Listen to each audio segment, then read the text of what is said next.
Alright. Wait, I'm still working on that catchphrase. Alrighty. Oh yeah. Let's go. Okay. Time for some dungeon keeping. I asked Foundry on Discord why the conversion to the metric system for the encumbrance is off. And they said that they don't use an accurate conversion. They use some sort of conversion that's commonly used in some of the D&D books overseas. So I don't really know what that is, but we can kind of use that as a guide. But then if we're trying to do something specific, I've put the proper conversion in your character sheet. If you go to the biography tab at the end, some of it was in there before, but I've kind of updated it and made it a little bit easier to understand, so we don't have to do calculations mid-game. What else? Oh yeah, so with the Goblin Witch, I've actually had to remake some of these character sheets because I was finding them pretty confusing to run. And I cast the Geese spell, which I didn't realize actually has a casting time of 1 minute. So I shouldn't have been able to do that. So I cheated there. And I'm just showing these goblin stat blocks on the recording for posterity or something. At some point I've got to I don't know, write all of these stat blocks down, because I just have them in Foundry. Yeah, or just, I don't know, have them all together and I don't know if anyone would buy them. Okay. Anna, you forgot that you had exhaustion during that combat, so you would have moved 1 meter slower. Oops. And also we keep forgetting advantage for Silvery Spurn.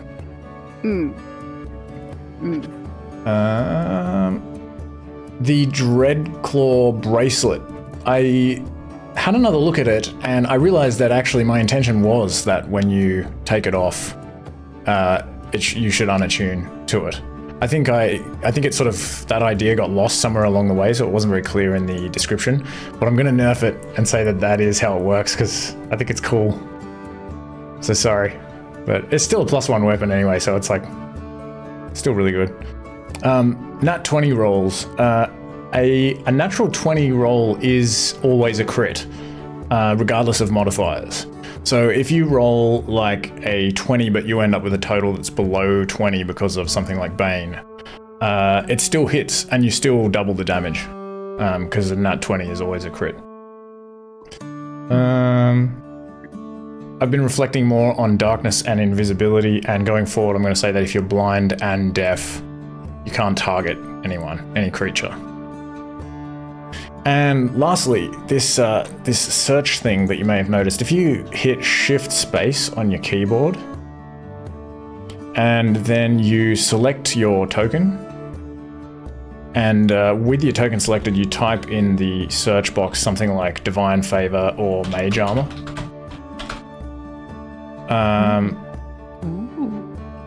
under the thing that says status effect, if you click that, it'll automatically add it to your token.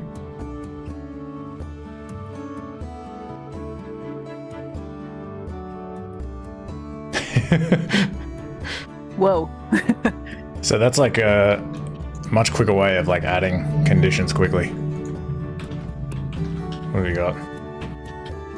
Divine Favor. This music is too positive.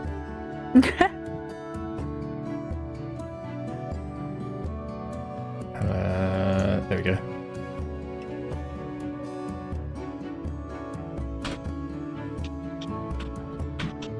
And yeah, welcome back to Foundry, everyone. These are just some of the new modules that I brought to you this week. I hope you're enjoying them. Now let's return to the session. And start killing things. Yay. Revenge. You said that way too cheerfully. You've got to have the ominous tone. It's even got my like custom items as well. I like it. I like this shift space a lot. Yeah, you can actually even cast spells from it. Beautiful. All right, what do you all remember from the last session? It was a sleep. dream.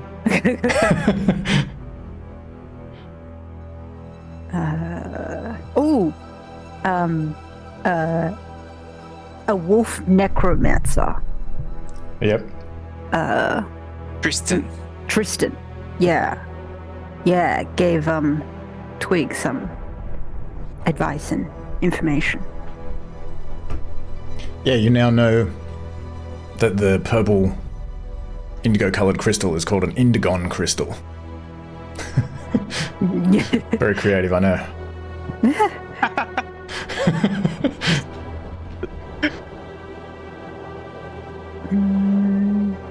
We had a restless sleep. Yeah, you found yourself in some sort of liminal space. A nether world with a strange crystalline water pool, which Ophis drank from. I'm not sure if there's any side effects yet from from him drinking from that pool yet. Yeah, got to observe him closely. The little goblin creatures. Nearly lost Umak. Oh, That's yeah. right. Yes. So close. I was kind of disappointed. Oh, no! It just would have been interesting because it was just that was so unexpected.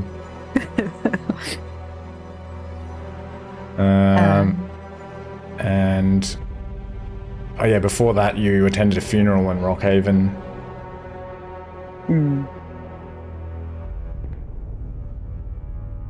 And that was about it, except for we ended on Twig growing a flower out of his hand.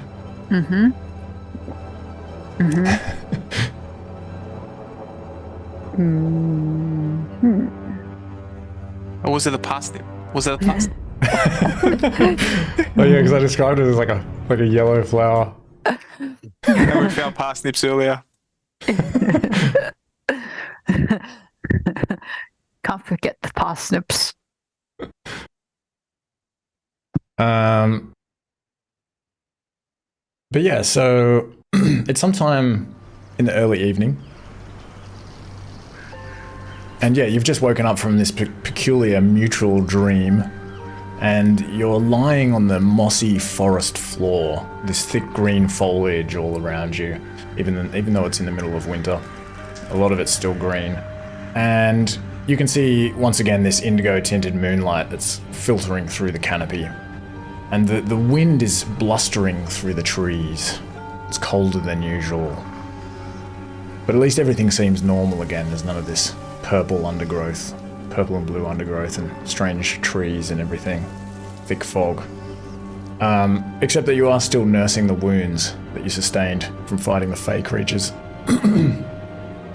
by the mysterious pool. And yeah, you're not exactly sure if you were attacked for trespassing or because Ophis drank from the pool, or maybe a bit of both. And you return to reality, you open your eyes and you see some of the corpses of the goblins that you've slain sort of fade away. And Twig, you find this strange silver ring which causes this flower to sprout from your palm. And as you're kind of pulling this flower out and inspecting it,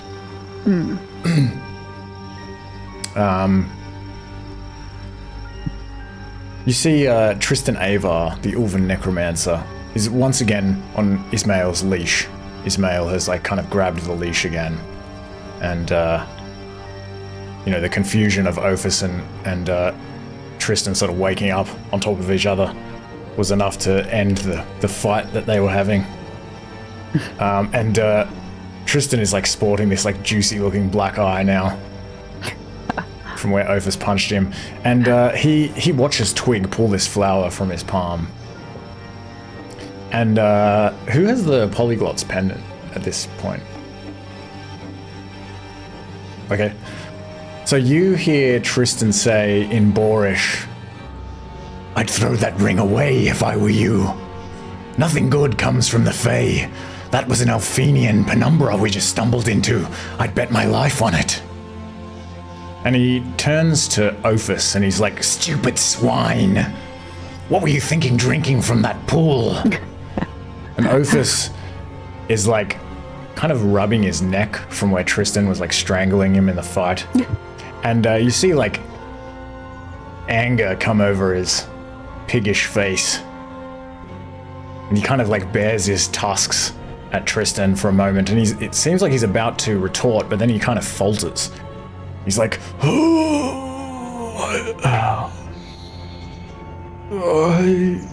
I felt thirsty.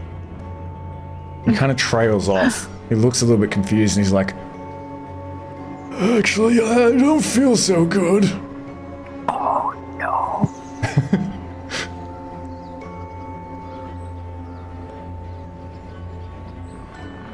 What does he look like? Like, does he... Can we tell that he's getting ill? If you walk over and have a look at him,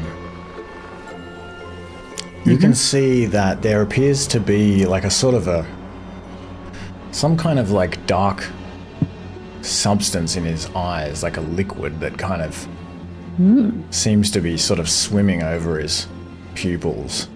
And as you kind of like look at him in the eyes, he sort of coughs. Like, he's like sort of squinting. He's like, "What? Am I still asleep? I can't see properly."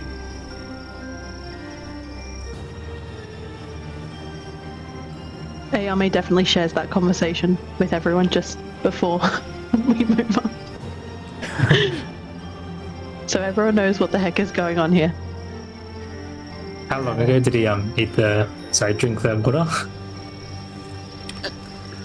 It's difficult to know, but Okay.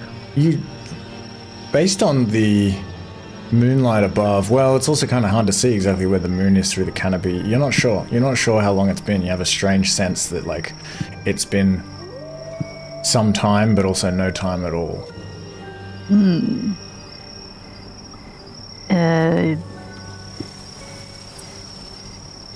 Does it feel like there's a curse upon him? How would you determine that?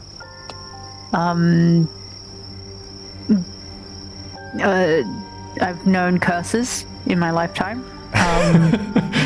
And maybe see if there's anything sort of fayish about him. No. I think this would be your first experience with the Fae. You're not really sure. Just looking at him. And but as you're looking at him, looking up at him, he's kind of like, "Oh no, I think I'm okay. I think I'm and he like collapses on the ground. And Ismail hands the rope to Vindaros. He's like, "Hold this for a minute," and he runs over and kind of like checks like Ophis's pulse. He's like, "Are you okay?" And Ophis is like, "Oh, my legs just became weak and my head is swimming." "Who was that? Who said that?" Oh dear. Ismail's like, "I didn't say anything. I am just waiting to see if you are okay, if your pulse is normal." "What? Yes, I'm fine. I can't see anything."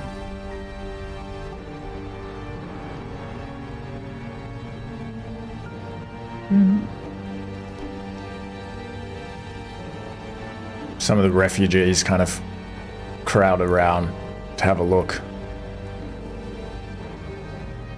Razi's like, oh, he doesn't look good. Might have to leave him here.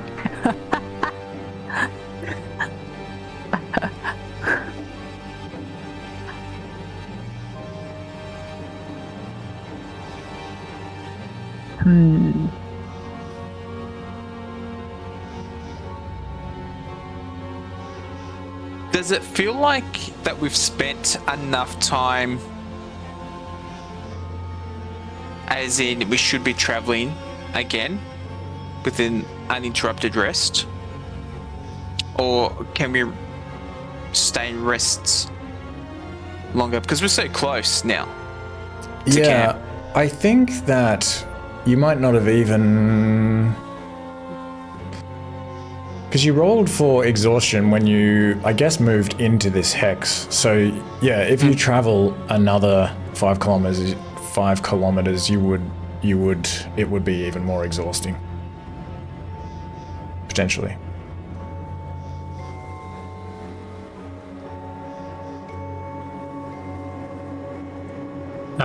Ready will say to Twig, maybe we can make him throw up that drink. Oh, a most excellent idea. I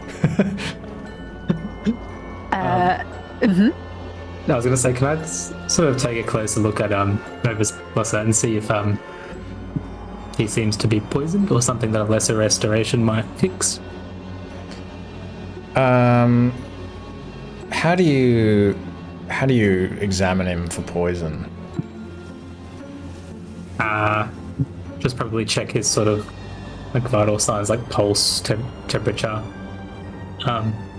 Whether his skin has any like pull to it, and just compare that to what I know of poison, I guess, in general. Yeah, give me a medicine check.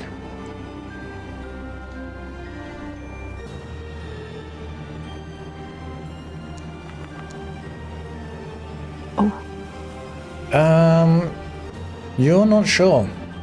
This could be poison. It doesn't seem like a poison that you remember, but yeah, you don't know.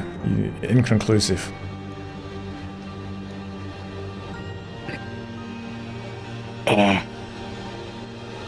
We can probably make him throw up anyway. Whatever it is.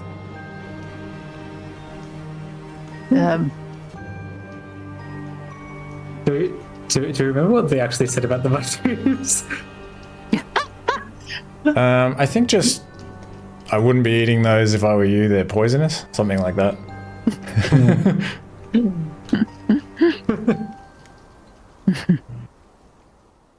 Interesting. Perhaps not. We'll save it for a last resort. You're like, I'm not sure if he's poisoned. Why don't we give him these poisonous mushrooms to see if that helps? Then we can be sure. I know how to cure poison. Well, it's like the concept of like 2 wrongs make a right. Mm-hmm. That's correct, isn't it? That's the way it goes. It has to get worse before it gets better. It's always darkest before the dawn. There's so many of these.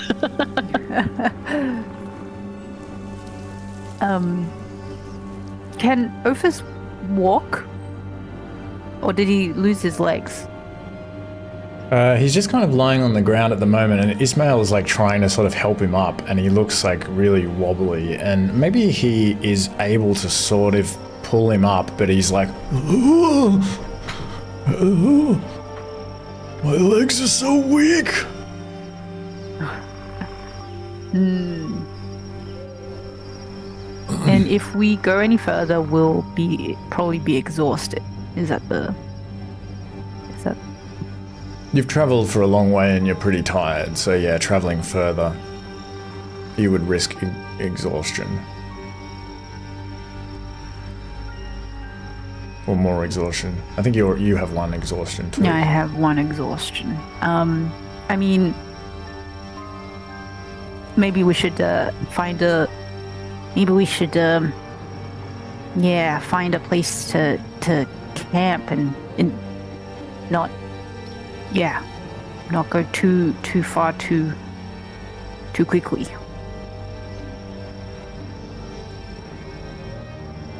Is it still like the middle of the night? It's just kind of early evening, Cool. you think. Oh.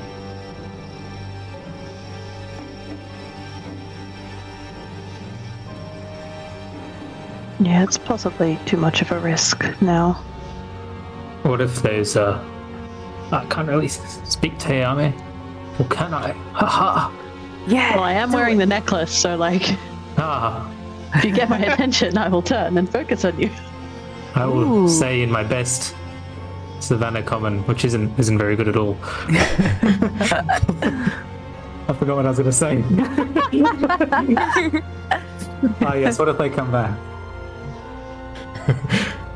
Oh no, sorry. What if more of them come? Is what I'm trying to say. Well, you don't say it very well anyway. No. After a second, I tune in. Can she understand when I speak really bad Savannah? I was common just if she's thinking that. offended? Yeah. Maybe that's... Yeah, maybe he can't understand that. I reckon I get very created my own language. syllables. I reckon Vindaris and I get syllables that kind of sound like Savannah Common, and we like turn and we're like, I got a word, a single word. I'll say it again in jungle there.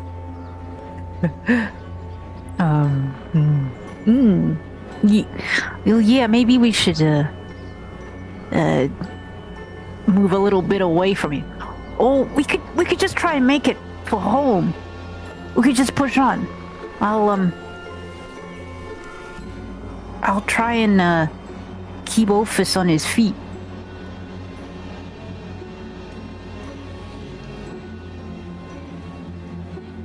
Ismail's like trying to like lean Ophis against like a tree. Are you there? I can see shadows moving about.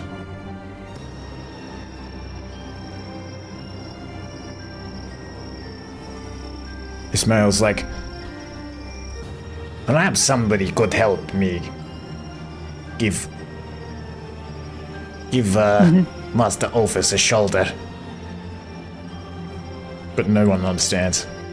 Everyone's just like staring at him. Krish is like, I think he's gonna need some help. I'll go help Ishmael. These like two small creatures. This like fairly like rotund pig folk just sort of reaches out as he hears you approaching. It's like, just like puts his hand on your face like for support, like. Ophis, have you tried throwing up? Have you tried vomiting? What? I can't understand your language. I might try and poke him in the mouth. You have to reach up like. Yeah. Oh, pretty you know hard. what? I'm gonna hold my finger of withering and try and poke him in the back of the throat. He's like, what? You actually try to stick it in his mouth? Yeah. I'll try and stick it in his mouth so that. Give me a dexterity save as you try to jump out of the way of his spew. Wait, I have to do this at disadvantage? Yeah. Oh dear. He spews all over you. Gross. Why did I do this for him? Ugh. He's like, oh, thank you, whoever that was, but I don't think it helped. I still can't see anything. No, for nothing. Or for naught.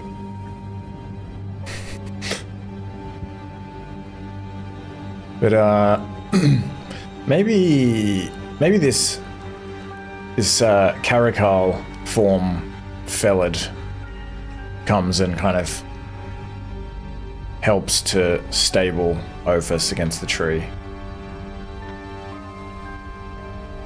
He's just like one of these, sort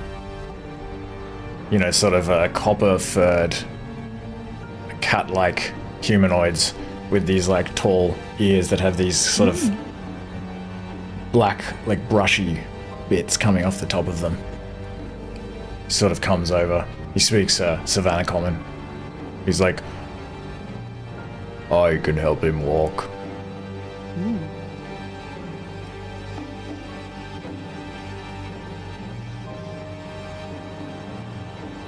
Well, shall we go? Shall we head towards home? Wait.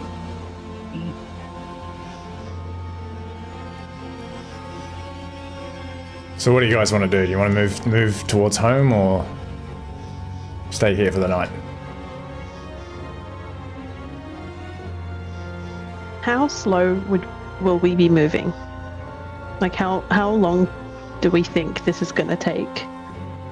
If You're not we manage exactly to head sure. directly there. You've never been through this particular area before, so you're not 100% sure how far away you are.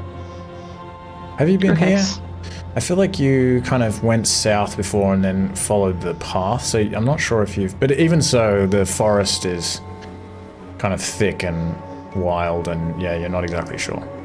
Okay, sorry, that wasn't quite my question. That was bad phrasing on my part. How slow do we think we're going to move if we have Ophis unable to walk by himself? Like, how much slower will we be compared to normal? You think he'll slow? Pace? You think he'll slow things down a bit? So we'd probably be walking at slow pace for the rest of the journey if we get directly there. Yeah. Okay. Yeah. Okay.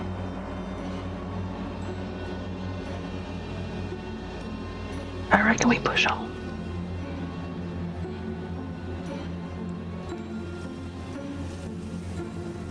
We can probably have a more go. restful night. Okay. All right. Everyone, give me a con save. I didn't have to do one last time, so because I wasn't here. Was that fine? Just Yeah, that's all right. Yeah, just one for this one is fine.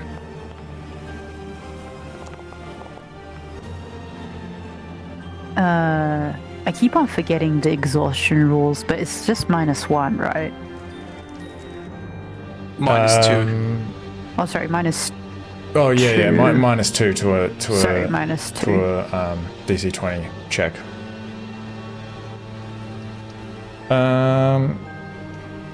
Okay. Let me Mine should be see. 17.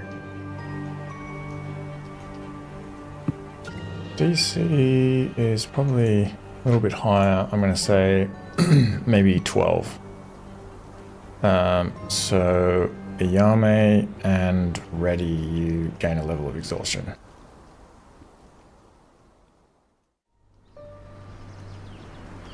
Oh, Ready, Just- you're looking almost as tired as I am. Also, Brad, you're here and there last session. Just a reminder that I believe you do have inspiration, in case you haven't been informed. Oh yeah. thank you. And yeah, it takes you about 4 hours to traverse through the rest of this forest. And it's getting pretty late at night and you're pretty tired, and Ismail and this Felid and maybe also the zebra person kind of step in to like help Ophis walk. He kind of like stumbles and falls over a couple of times, and he's not looking too good. And this kind of sort of black sort of fluid in his eyes increasingly kind of clouds over his vision until he just has like completely black eyes. You can't see his pupils or the whites of his eyes or anything. But otherwise, you emerge from the edge of the forest and you see a familiar sight, which is the castle ruins built on this rocky, raised area that's like some way back from this large bay, kind of looking down onto the sea, and yeah, you can see this like little creek running by, and looming above you are these massive stone ramparts that are about like 15 or 16 meters high. And yeah, you can cross this creek, this kind of shallow creek, some of the ground before the front of the gate is filled with like rubble and stuff, so it's fairly easy to cross, and you can approach the ruins.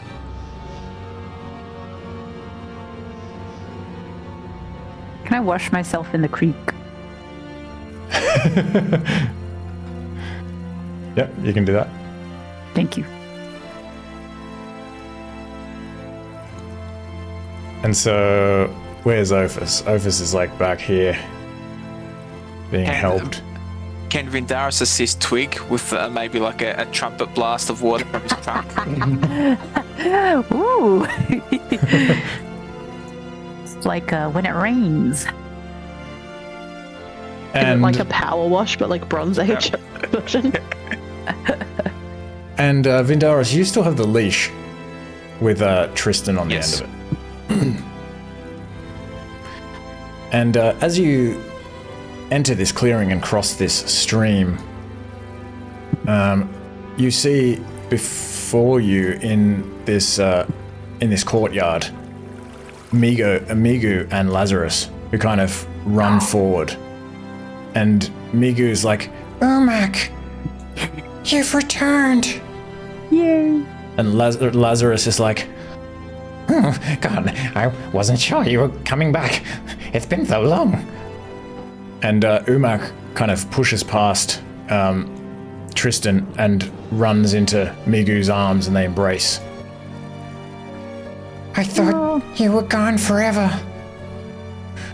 My love, you were the only one I thought about. These heroes, they brought me back to you. Oh, how can we ever repay them?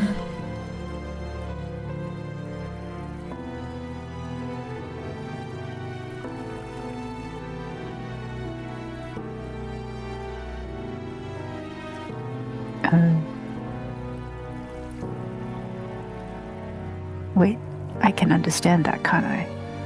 Yeah, they're speaking in jungle common. Oh, so Oh, repay? There's no need to repay. We were just glad to see you guys reunited.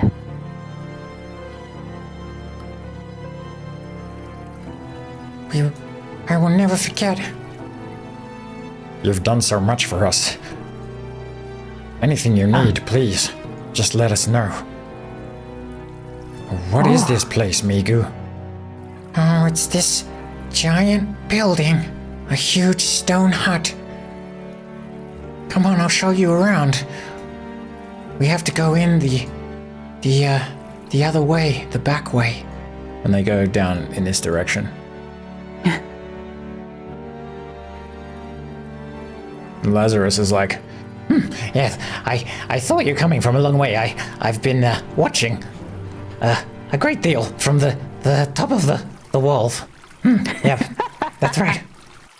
I have to do a lot of watching, you know.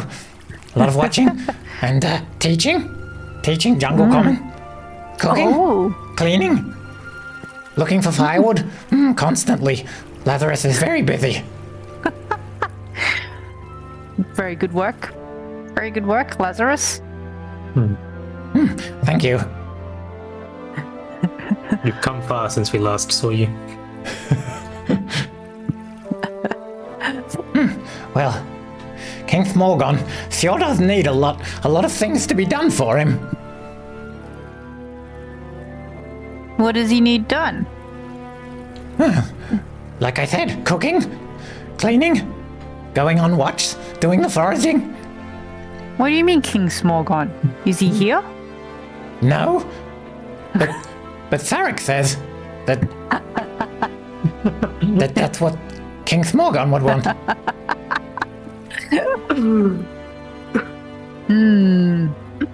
I see. And what does Bron say about that? I don't know. I don't see him much lately.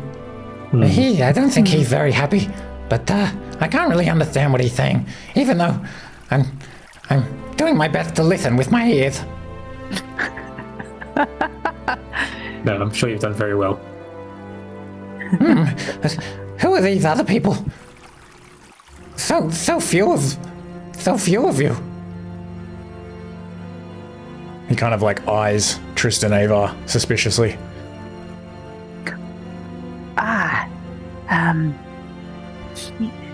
He's a respected guest.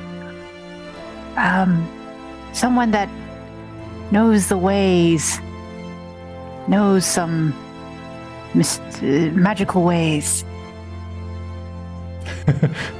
He bows. He's like, Oh, well, welcome to Farrikhome. We should work on this name. Don't worry about it, Lazarus. Well, I am also supposed to tell you that the herbivores have to go around the other side, but then the carnivores have to enter up there. he like points over here. What? What's going on? It's by the command of Smorgon, the Ravenous. Ophis is like, oh, someone say Smolgon? Yao Mei is listening to all of this, and he looks like he's physically in pain, more so than he currently is. And what are the omnivores, Lazarus? They have to swear not to eat meat or otherwise live with the carnivores. I see. Oh, you are living separately. Yes, I see. it's a good idea. Otherwise, carnivores could eat herbivores. Have they eaten anyone yet? No. Okay. Okay then. Anyway, I better get back to my watch. Otherwise, I'll get in trouble. And the king will hear about it. He like scurries off. And he's like, Oh, whoops. Wrong way. I still get used to going that way. Something's not right. That's interesting.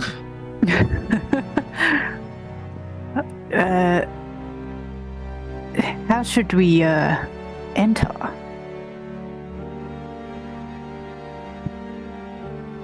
The quickest way. Does anyone else not see anything? There's a black screen. Oh, I had that for a while. You might just have to reload okay. Foundry. Okay, sorry. Do that too. Because mine Strange. just takes forever to load sometimes, and it gets stuck on like 99% loading. Oh, Or otherwise I get like a black screen and I just have to refresh until I see something. I think it says I have no token in this scene. oh, I think there might be an old token here. Here we go. Oh, okay. How's that? Ah, my eyes. Sorry about that. Oh, Reddy, you're the same.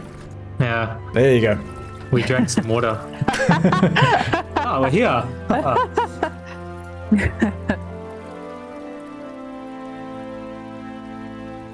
Bindaris will tap Twig on the shoulder. It's a Twig. What about Tristan Yeah? and how? I hand Vindaros the necklace Thanks, to Yao. make sure he can speak. Twig. Where should we keep our guest? Yes. He can stay with me. Okay. Do you Yellow, have if the you need rope? help. We should tie him up somewhere. He is very dangerous. Yes. Wait, they He can't doesn't understand seem you. dangerous. Ismail just says that. He can like kind of see you sort of looking back at Tristan. Twig. I think he's in our custody now. Will be. Yeah. Yeah. He's ours now. I think we should cut off the rope. Did you want to have a word to Tristan first? Somewhere else? Maybe in your quarters. That's true. Knowing that.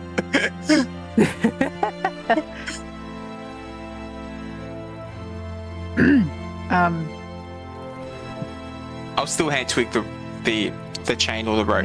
Maybe I can just talk. Oh wait, can I talk? No, I can't talk to him. Oh, and then also give Twig the Oh yes, thank you. pendant.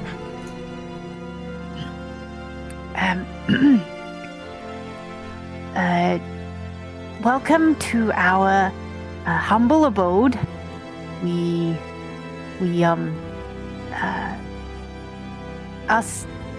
landed here on a big ship, and we found this place, and started to make it our home. If you promise not to eat anyone, we'd love to have you here too. I am a prisoner. How could I eat anyone? I guess if you killed them and roasted their body parts, and then you ate them. Oh. I suppose what you mean is, if you were, yeah, well, I'd get rid of these ropes. I see. I like the sound of that. Does he seem like he's telling the truth? You mean about whether he would like to be freed? He seems pretty enthusiastic. I suppose so. I'll cut away his ropes. Ismail is like, "What are you doing?" And he like turns to Ophis. He's like, They are letting him free. They're letting the prisoner free. Ophis is like, "Oh, what? What is this? You're in What are you our doing? home now. Your home? This is the land of King Smorgon the Ravenous. This is my home more than it is yours. You are simply squatting here until we determine what to do with you." Well, you can't see. Yes, and? Well, what are you gonna do about it? What do you mean? What is he We going can to do feed- about it? You're our guests too. You can stay, and we'll feed you. This is outrageous. The king will hear of this. You are being very foolish. That prisoner is very dangerous. If you trust him, he will slit your throat in the night and take whatever he can. Yes, are you insane? You have just met this prisoner. Don't listen to them. I will not harm anyone.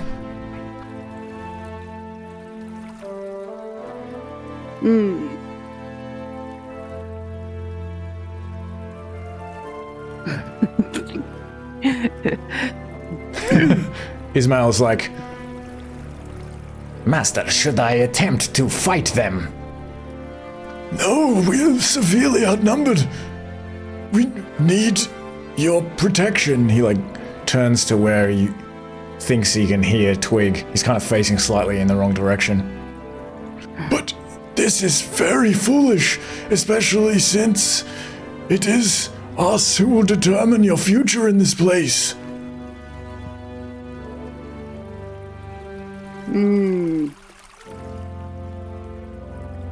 I feel I have revealed myself.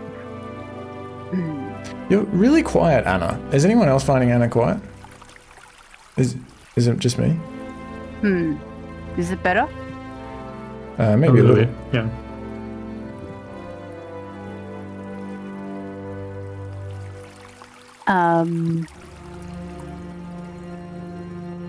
Twig's gonna look at his friends. Oh, I guess they don't know what they're saying. And he's, I guess, okay.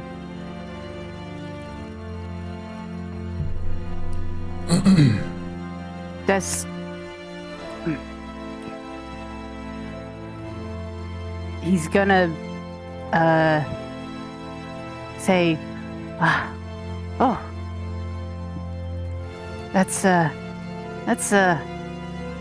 oh, I'm sorry. What am I doing? This is indeed very foolish. I think I'm just so exhausted from the journey that I had a moment of madness. Apologies to King Smorgon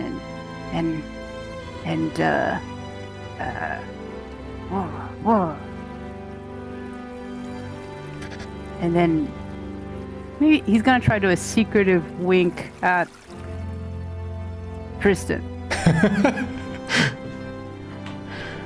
Tristan like grins, his big fangs, his yellowed teeth, and he kind of like speaks to Ophis and Ismail. He's like, The power is shifting. You are outnumbered. How does that feel? I would not get too excited if I were you, Tristan. I will not go anywhere, Twig. You can trust me. That's good.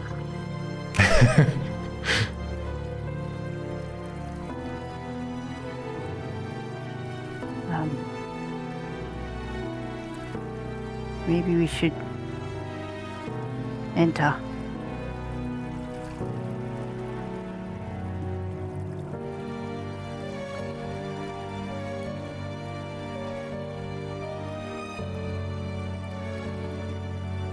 I might give the pendant back to Vindaris. Thanks, Twig. Maybe... I'm not sure what was going on, but maybe we should still put Tristan out of sight somewhere. Trying to recall an area of the compound we can... Tristan can have quarters, or not quarters, but have a some room to himself, and we can work out what's going on later. Maybe you can have some one-on-one time with Tristan, and I can accompany you if you like. For muscle. That sounds good.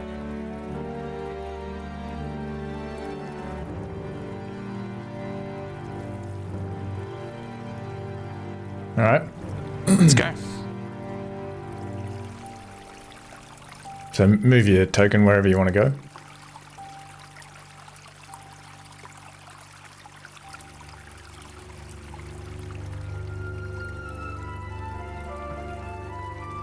Did I say herbivores go one side and carnivores the other? I didn't Yeah, couldn't see the Lazarus screen. was saying the carnivores go to the north and the herbivores go to the south. Presumably around to the back entrance.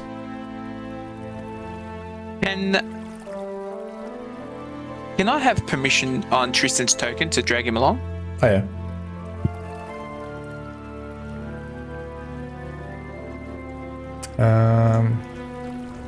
Actually, maybe not, because I don't want you to see his stat block. Oh, okay.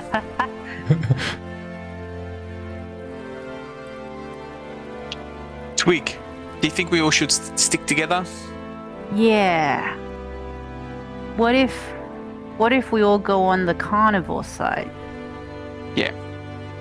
And then we'll check in on our friends, unload some of these rugs.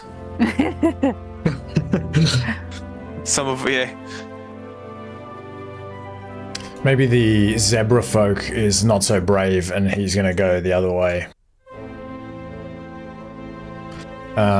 And Razi is like unsure. He's like, I don't know what I should do. Perhaps I'll stay with you. Good idea, Razzie.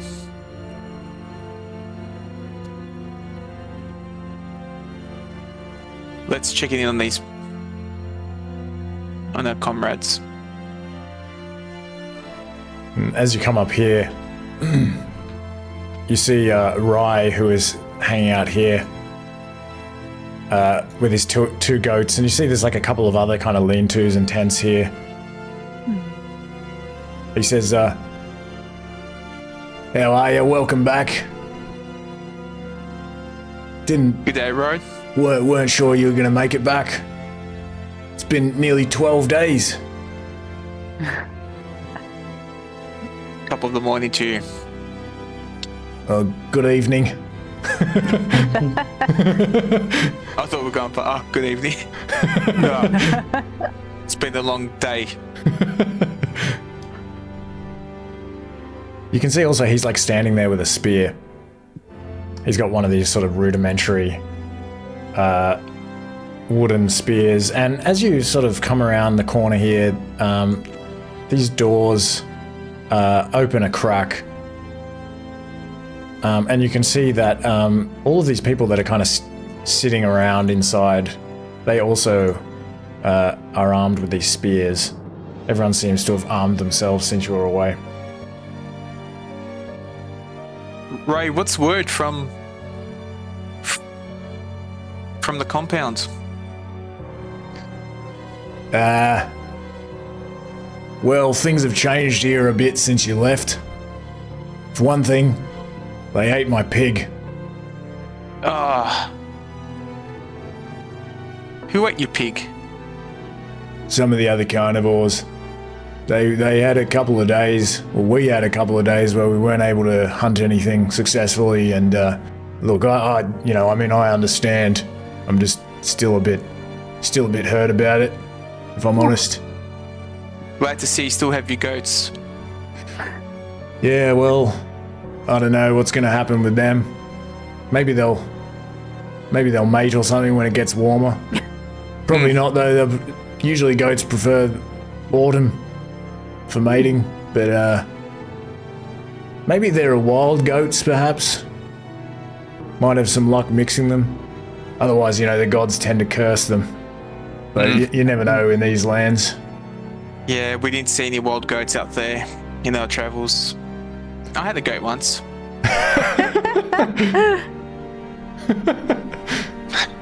So what happened? Did you rescue the? He sees Razi and the others. He's like, there's not many of you. I thought there was supposed to be around 25. It was quite a long journey, and by the time we got there, that was slave trading, and we saved who we could. I think there's some more stories for around the campfire for later on. We just really need to settle in and find out, just have something warm to drink, just rest up. Absolutely. Well, I should warn you, you're going in the carnivore entrance. Farrik won't like that. Okay. What does everyone else think about the segregation? Is it a positive, or? Well, we saw that pig folk anoint him as a leader of this place, and so we weren't really sure what to do about it. So most of us have just been kind of going along with it. But to be honest, the carnivores among us are kind of left to ourselves. I think I understand from hearing some stories from time to time when we run into some of the herbivores that Farrik's got them doing all kinds of things for him. But yeah, we've mostly just been hunting with Brond and Carly and doing a bit of fishing, and so things are all right, except it's still pretty cold inside. I'm okay. I've got my tent out here. I've kind of improved it a little bit with some animal skins and things that I've been able to extract. But yeah, I think it's a bit cold for some of the carnivores inside. Still no roof. It is. Yeah. Impressive tent that you got there. Oh, Well, thanks. That's good to hear. That's good to hear that you've been keeping well. I'll be passing on some of this information to Yao Mei as well. Yeah, it's really If good to she's close by. see you back. It's been a long few days. Well, a few days, nearly a fortnight. Yeah, I think it's been something like 12 days. I guess, you know, maybe stories have started to come out that maybe we weren't on our way back, that we'll ended up for that forever sleep. We definitely started to feel that you weren't going to come back. I think especially Brond is starting to get pretty worked up about it. If it weren't for Carly, I feel like he would have already organised a bit of a coup. That crazy lion folk. He's all right. We'll catch up later. All right. Okay.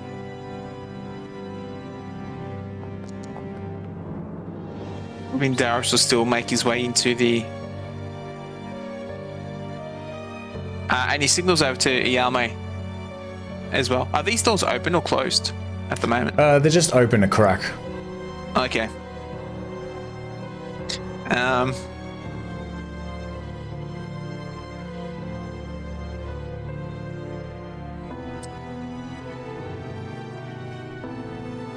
Darius will open the door to head in and maybe when he spots Parche from across the room, he'll point to Yao Mei and just like show him that the bottle that he's been carrying of wine for I don't know how many days in his backpack for Parche to cheer up his spirits if he's down still.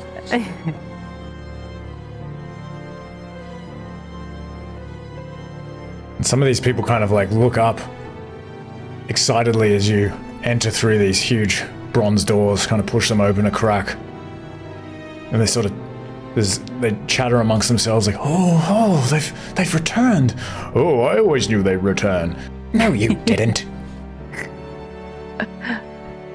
Darius is very much the statesman and he's actually greeting everyone and nodding.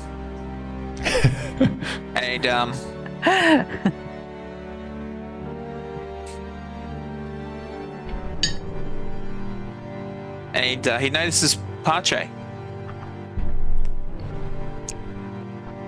Parche is just kind of sitting by himself on this, on these furs, just kind of looking miserable as usual. He like looks up as you come over here. Vindaros. So first time I can understand him. Thanks very much for that drink on the beach. Like, you can speak. You can speak Yes. jungle common. I took some practice. Getting there slowly. Yao Mei and I found this for you. We've been carrying it for who knows how long now. And he hands him the bottle of wine. He like leaps up from sitting and stands and he's like, oh, takes it, dunk, sniffs it. Where is this bottle of wine from again? Oh, sorry, that's the water skin of wine. Oh, that's right. Where did it come from? It's... I think maybe it was the first time we went through Rockhaven, possibly. We filled it up. I can have a quick look at my notes. Yeah. No, I was just wondering. On the way through, just can't yeah, remember. I believe it was. He's like, oh, thank you. This is wonderful. I'll say. yeah, no, drink it all at once. Enjoy it. He's like, those priestly types won't give me any wine. They need it for their rituals. You can have your own ritual here.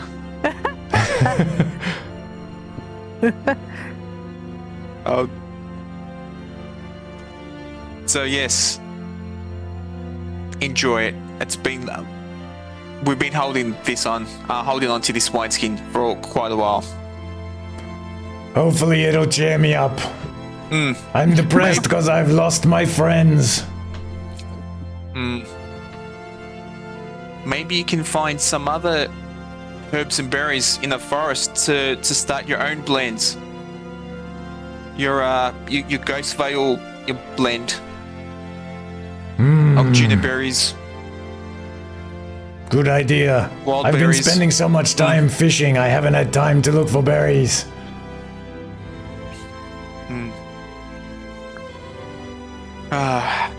Have you been in this compound as well? I heard some new rules of segregation. How are you finding that? It was okay until we got kicked out of the warm area.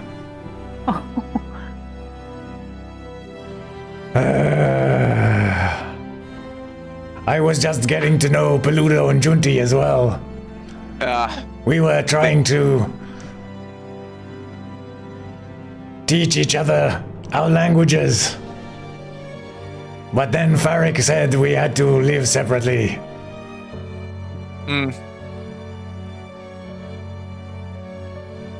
What's the point of even trying?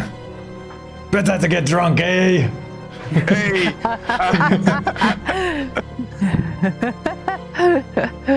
If he offers Mindaris a swing, he'll have a swing as well. Yeah, he'll definitely give you a swing.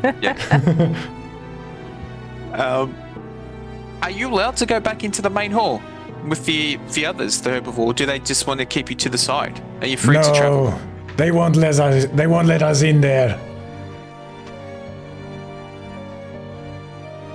Okay. That's not too good at all.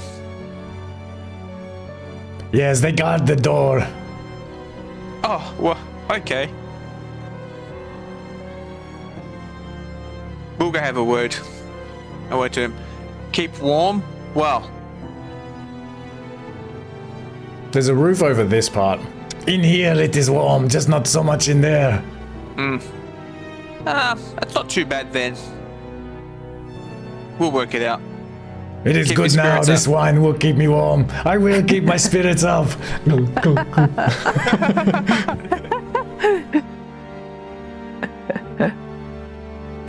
You know, I was helping Sherman fish as well.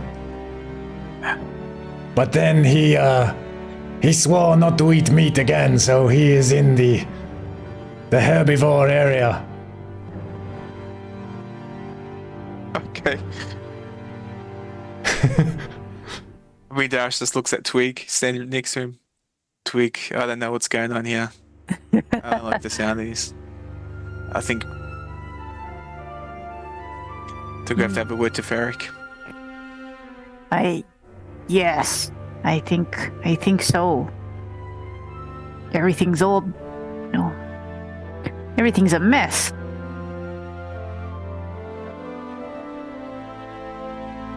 Okay. If we can make our way to the next room. So you come into this room and you see, again, everyone is armed with like a rudimentary spear, or there's a whole bunch of spears kind of leaning up against the wall. Maybe Razi comes in here as well. He's like, there's a lot of people that could eat me in here.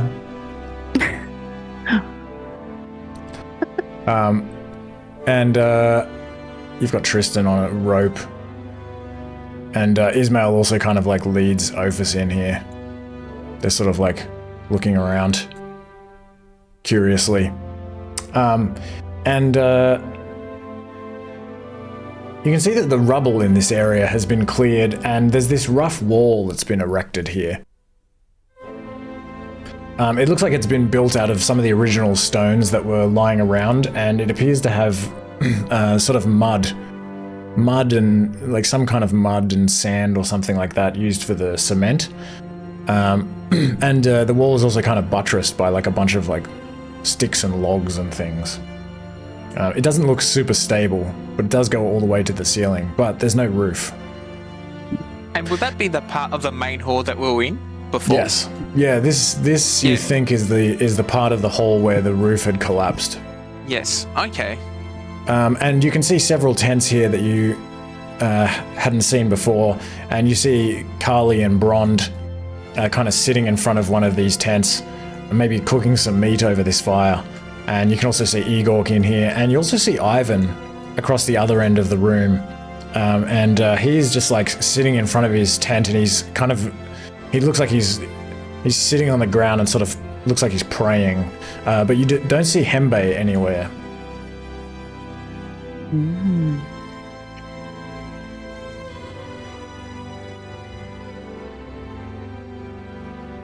Darius will continue to make his way forward.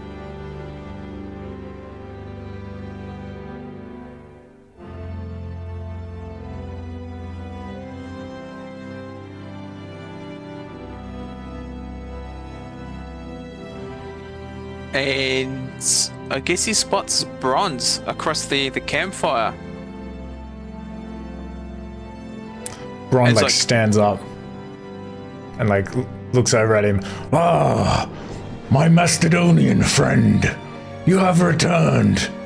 We have returned, Bron. It's a wild place out there. And yep, continue, sorry. yeah, Carly also, she says in like broken Savannah common, she's like, "Welcome back, Vindaros. Good to see you." Thank you, Carly. That's quite good Savannah common. She looks to Bron, she's like clearly kind of struggling to translate. Ah, I have been teaching Carly, and she has been teaching me. That's good to hear. That's good to hear. Brother, I've brought you a gift for you on our travels. You're like collecting gifts for everyone this whole time. He will like to give Bron the bronze scale mail if he's not wearing armor. Ah, a mighty gift. I think this is your size. One size fits all. I will try this on immediately. Thank you. And you can have inspiration for all these gifts. You feel inspired. He kind of puts this armor down, and he sort of hesitates, and then he embraces you. Big hug back. He's like, Ah, yes.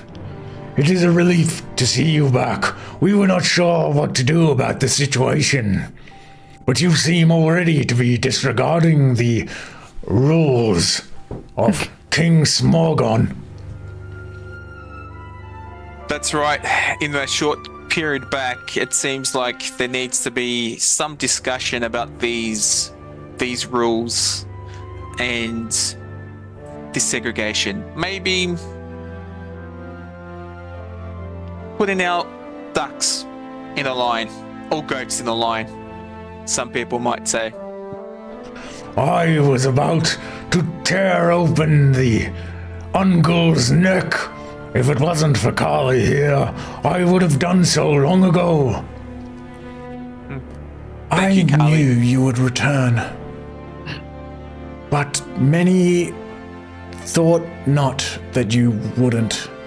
Thought you wouldn't. Many thought you wouldn't. Oh, we had our struggles along the way. It wasn't an easy journey, that's for sure. And a lot of us, in particular myself, also had a graze with death. So One day death will take us all. It is nothing to fear. that's right. I just looked death in the eye. I said, not today.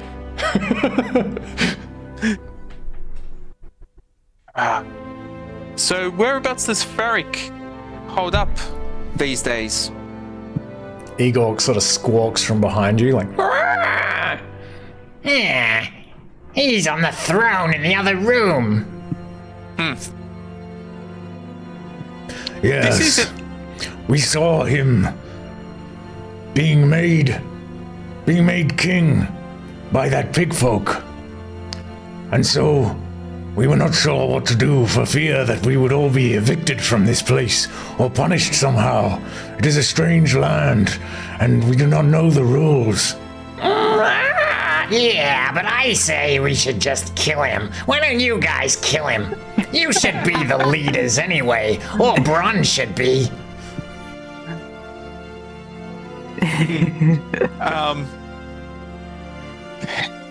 Sorry, Vindaris lost his train of thought.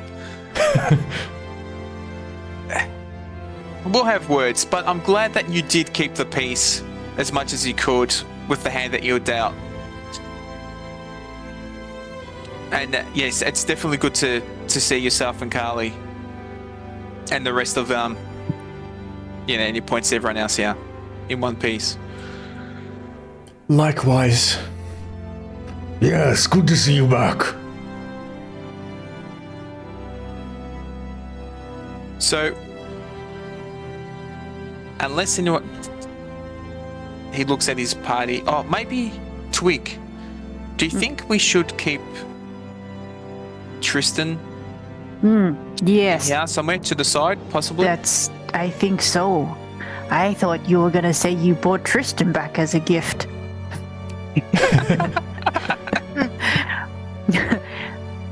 But Maybe- yes. Maybe Ismail points down to this chamber down here that's like empty. And he says to you, Vindaris, he would now understand that whoever's wearing the pendant can understand Orish. Or that's kind of how he understands it. He's like, What about that room? Perhaps we could put him in there. Tristan's just like, I'll also convey this to Bronze that we do have a guest that we'd need to keep an eye on for a while. We're just still determining how we're going to deal with Tristan, and we're just going to utilize that room at the back. I see. Is he a prisoner? To some, friends to others. So we're still undecided. Igor, perhaps you could guard this prisoner for our friends. Okay, I can do that. he's also like brandishing one of these spears. Thank you.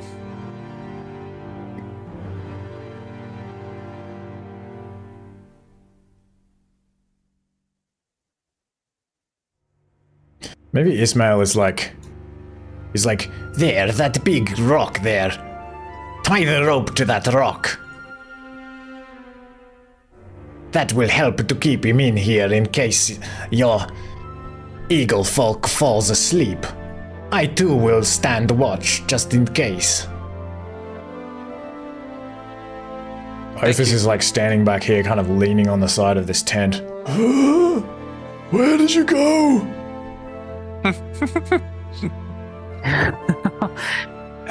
Maybe he should stay here too. Vindaris also mentioned to Igor as well. If you could offer them some water if there's some available, or some food, whatever you have available, that would be greatly appreciated. They are our guests. Ivan kind of opens his eyes from prayer. He's like, Vindaros, I have some water. Good to see you. Hold on a minute.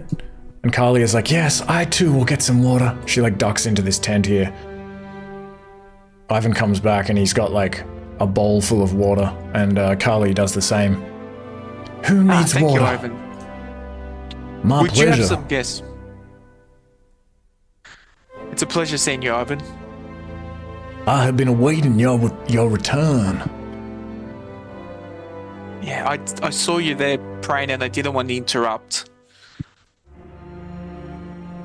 I was praying for your return, actually. Well, not just then, but I have been a great deal. We have Thank been you. waiting for you. Hembe would like to speak to you as soon as possible.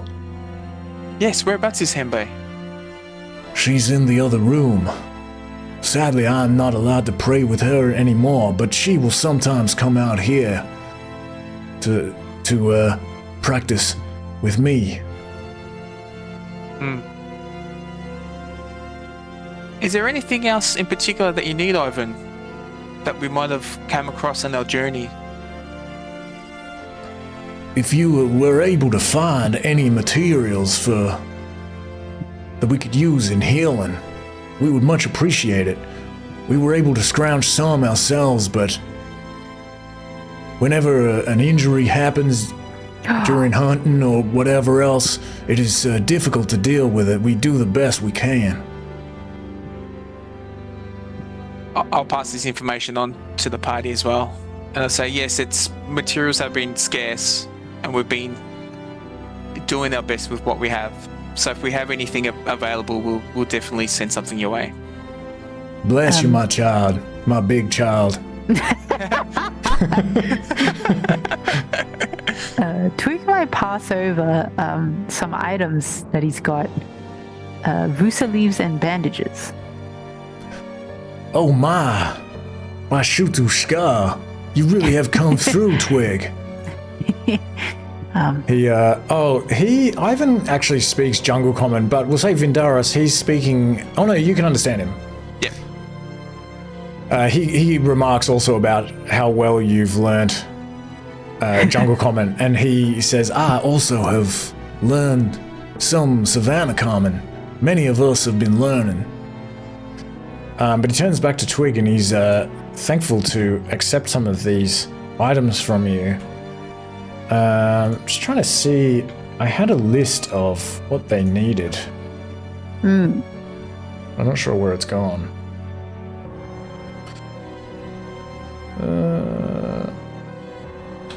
If I see we're handing off medical things, I've got a couple as well that I can give. Okay. So I'll hand them some of my willow bark and the poppies. Nice. So I'll get rid of a Vusa, few. willow bark, poppies. Oh, and bandages. I can't find this list, but I'm pretty sure that there weren't that many things left in it.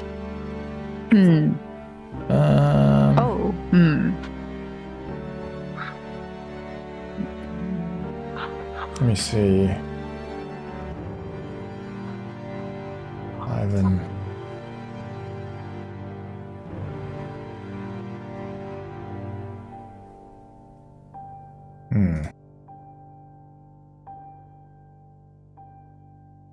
Yeah, I'm not sure.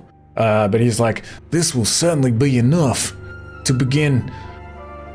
We could produce some better approaches to healing than we've had for sure. I can't thank you enough. Also, does anybody need healing? I can offer basic services. Thank you, Ivan. I think I just need a little rest, but I'll keep that in mind. Whenever you need it. I do my best to perform the duties of a priest, even here. Thank you, Ivan. I'll pass that information on to the party as well.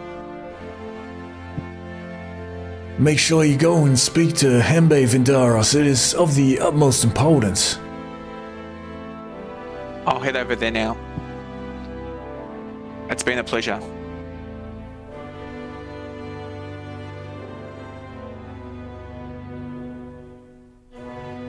Is this door sealed in some way?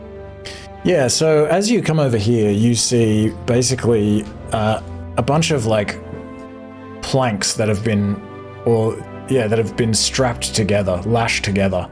and it's not really planks. It's just like a bunch of like thick branches and things, creating this kind of barrier here. And you can see a little bit of light coming through from the other side of it, but it looks like solid enough. It's like, yeah, some kind of barrier. All right, I guess gotta go the long way. I think that might be a good idea, Twig. You can see people moving around on the other side of this barrier. Like if you kind of look through the holes, it seems like there's like people on the other side of it. It's not like super thick or anything, and it looks like it's not like a wall. It's more of like something that's just been like kind of leaned here. Oh, so we can move it aside. Oh, Vindaris will knock with his trunk. You hear this like, "Hello? Who is that? Go away. No carnivores." It is Vindaros and party. We've returned. Vindaros. Very quickly, this barrier is kind of like lifted back and like moved aside. And you see immediately before you this Minotaur and this Macedonian that are kind of standing here with spears. And you can see this other half of the main chamber. This part has a ceiling on it. And you see Meegu and Umak are already in here. And you can see several other people that you know, the warthog folk Ubla and the toad folk Brogget.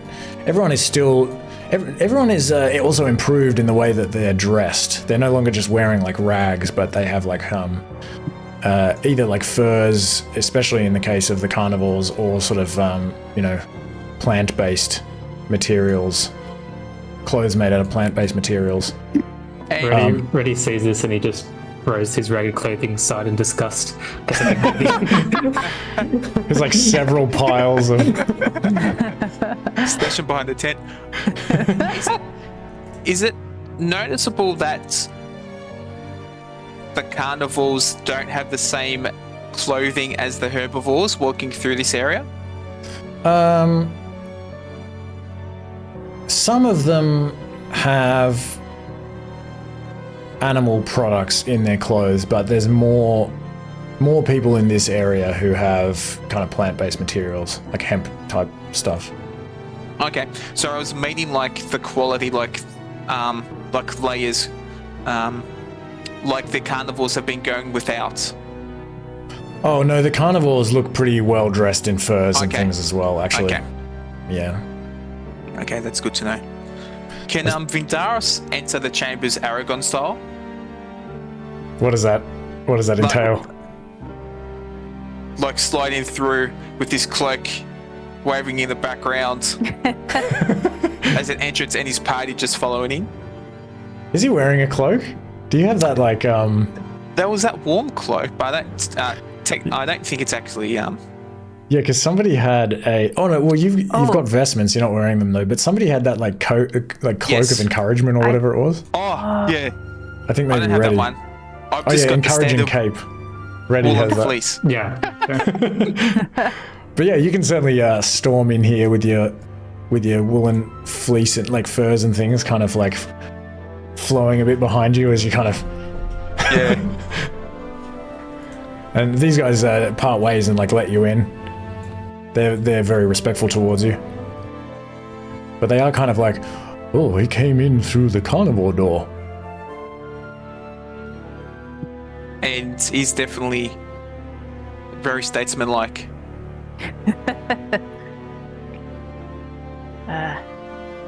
Hello? I won't eat anyone.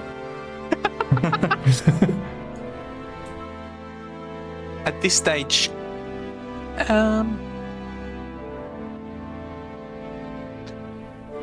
I might give the pendant, if willing, to Twig. Oh. If he... Twig. I'm just going to find Hembe. You're more than welcome to join, but I think it might be more of an urgent matter. Okay. Anna, are your headphones definitely on? They're just really hard for me to hear. I'm not sure if... I don't know if it's just me. Everyone else is a lot louder than you. Victory at last. Hello? Hello? Yeah, it's just still like pretty quiet. Oh, interesting.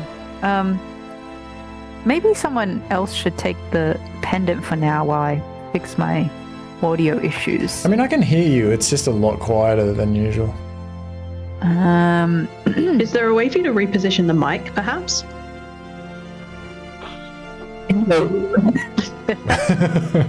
Okay, too loud. Dial it back. Okay.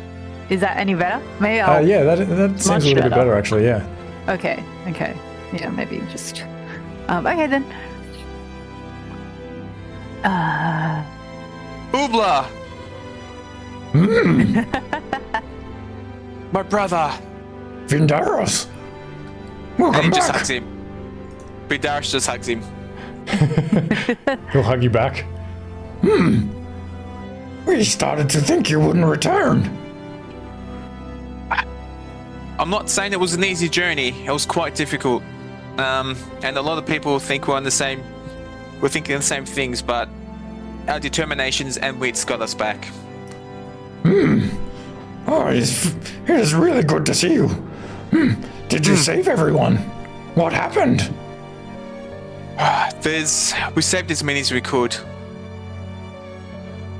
What happens? I think we need to have a catch up later tonight around a campfire. It's I like quite a journey. stories. Did you see the wall that me and Brockett built?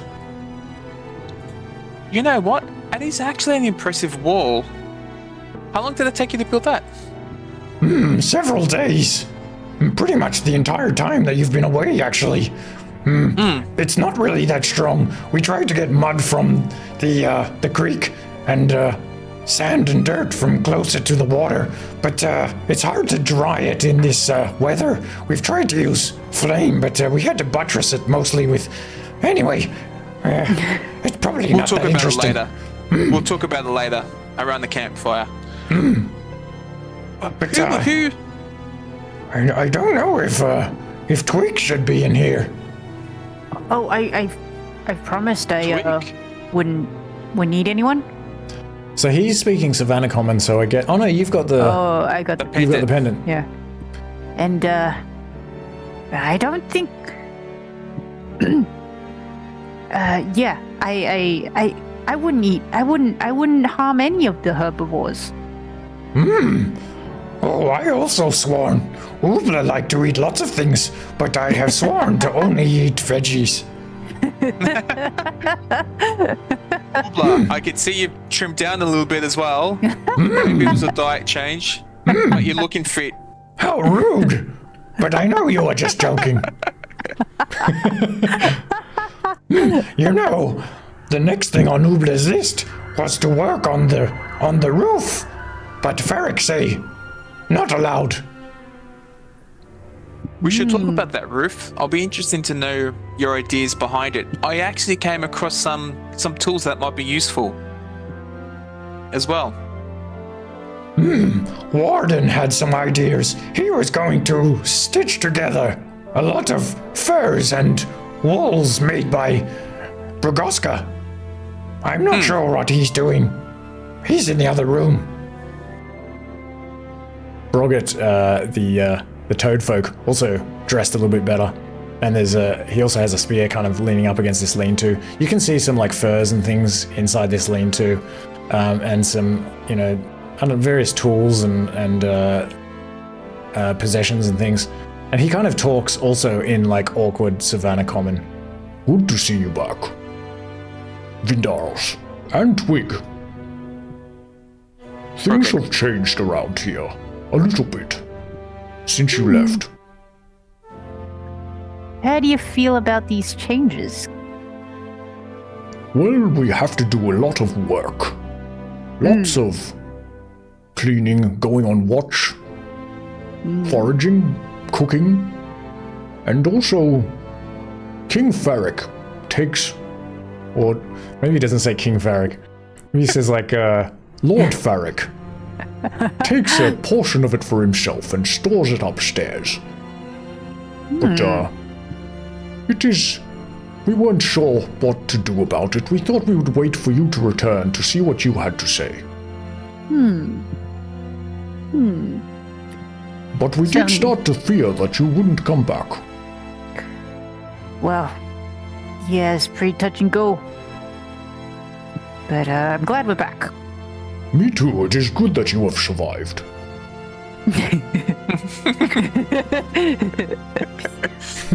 I like being alive, Brocket. So do I. And your being alive will help me be alive as well. I feel much safer with you here.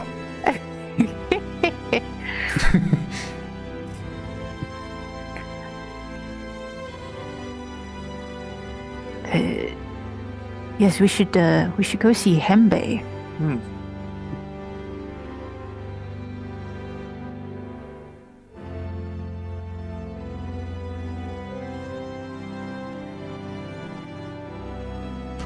Oh, Twig! Oh, Vindoros, good to see you. Hello, Peludo. Hello, Junti. Now, dear, they're clearly doing something important. Don't bother them. Oh, sorry. No. Actually, so I think they speak Savannah Common, but they can also speak now in broken Jungle Common. It's very nice to see you both. Oh dear, Yes. thank you. Yes. Glad that you're looking healthy and well dressed. Thank you. We've been spending all of our time learning languages and cooking and cleaning. Oh, Yes. you're always complaining, Peludo. Oh, I know. It's just my old back. Oh. Junti sort of like gives him a bit of a rub on the back. You'll be all right, dear. You're not really that old. Oh, I know. You're just an old soul. Is there anyone that knows medicine on this side of the world? Oh, Hembe, if you're injured, you can speak to her. Oh, I see. Well, it's good that there is someone. It's hard to find plants around here, though. Very cold, and we've actually been trying to plant them. We've got a little garden outside, but it's not a very good place to grow a garden, that's for sure. Junti's like, no, indeed. It's a very good incentive, though. And we do have to try where we can, what we can, so I think we could adapt. Oh, I don't know, but maybe. I'm just used to gardening, but I suppose so. All the foraging that we do could... Especially when it warms up, it'll be easier. At least we have weapons now, so it's safer when we go out to gather firewood and herbs and food. We actually came across these Ketri folk, and they grew their crops within trees and roots of the environment, which actually it was quite something to see. And they had a whole selection of corn and vegetables, and they were just about to get ready to start their the new crop for the new season. So You should tell Lazarus that. He would be very interested. I think he too has spoken about how his people used to grow food up in the trees like that. it was actually quite a good technique.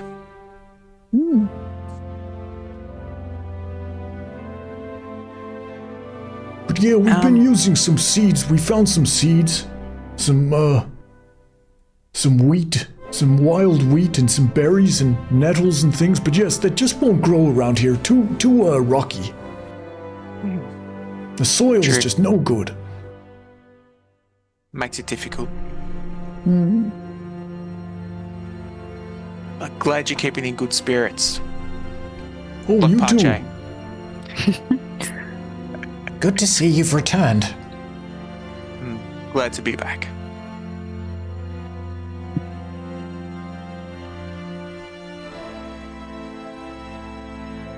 Hempe, it's a pleasure seeing you once again. Vindaros, you have returned. I knew you would. It was a difficult journey, but we got back here and the best we could with who we could. And the 4 of you have survived, but many others did not make it. I can feel it in my soul. Correct. There's been loss along the way, and we've had our fair brushes with death as well. I have something urgent to tell you. Is now a good time? If you've just arrived, Yes. you can... Have you had anything to eat? Is anyone injured? There's... look, we have just arrived, and we'll when the time's right, we'll have something to eat and rest and heal our wounds.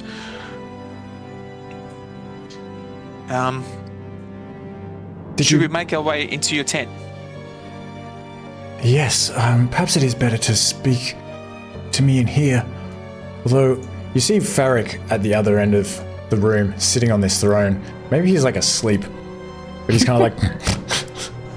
There's like one of these Animalfolk next to him, kind of like tapping on the shoulder. He's like, "Oh, the heroes have returned. Welcome back to Farrikhome."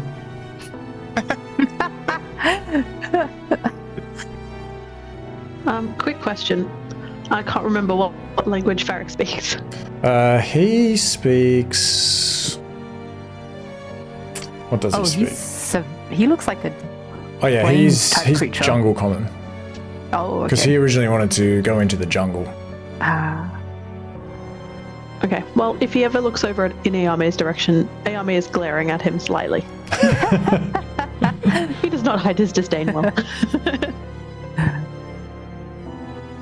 He kind of like furrows his brows when he looks at you, like... It looks a little bit uncomfortable. Hembe's like, there's no immediate rush if you wish to speak to Farrik, but... Yes, it is important. Also, did you find any ingredients for healing? We still need flax to make bandages and leaves of the Vusa bush. We did find some materials and supplies along the way. I can ask our party, the healers, the more inclined to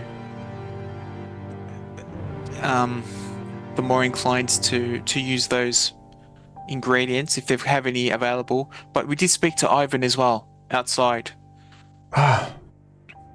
Ivan. Yes, I'm not. He's not allowed to come in here, but I do go out there to pray with him, and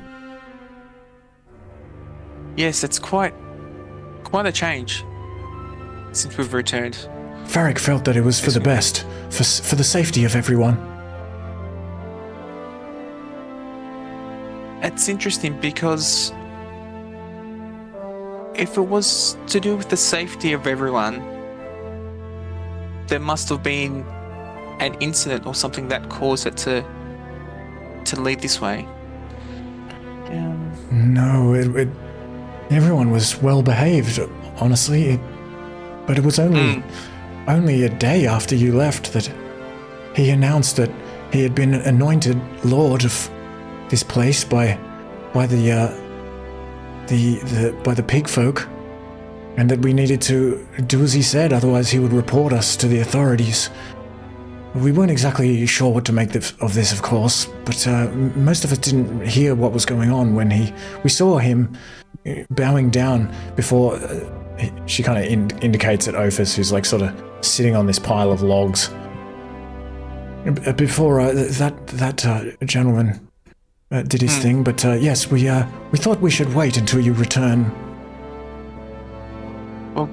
Well, I'm glad we're back, and we'll have this sorted. And I think that there might have been a lost in translations, but we'll deal with that.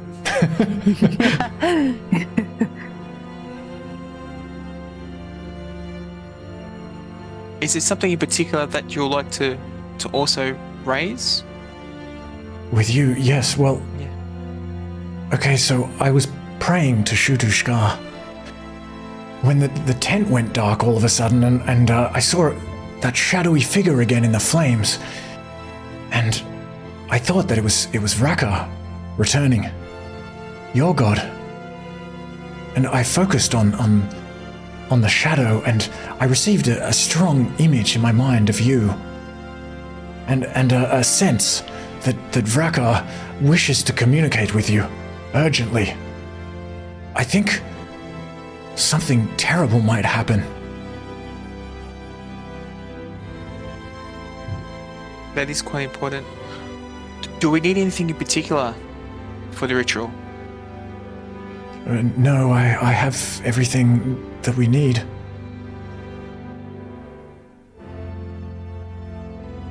Okay, I was gonna say I'll translate that to Twig, but Twig Yeah. has got the pendant on. Should we talk to him if it's urgent? Or should you I think we should. It could give us some guidance or some direction. Yeah. I might come and let Yao Mei and Reti know that there's been an urgent telegram from Vrakkar. Yeah, what are Reti and Yao Mei doing? You guys are very quiet. Oh, I figure we kind of came in, we mingled a little bit, shared some tales, but as soon as Farrik started to make noise, Yao Mei kind of gives up on conversation and is just glaring daggers at him at this point. He's just staring at him like, how fucking dare you? Anyone around can tell he's not happy with what's going on here. Probably just hanging by Yao Mei and being like, and then we can attack. Sleep first. Like you're tired? Yeah. Farrik kind of sees you glowering at him, Yao Mei.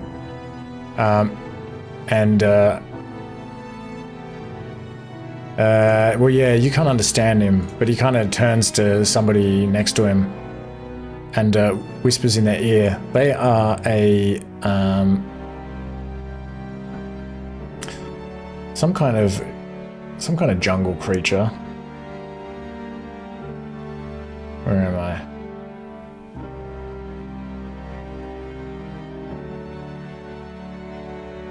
Oh, I've lost everything, it seems.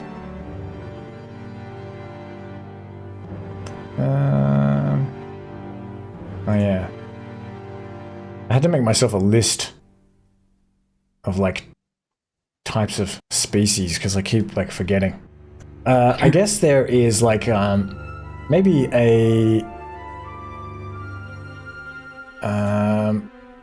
another toad folk. And Farrik kind of whispers in this toad folk's ear.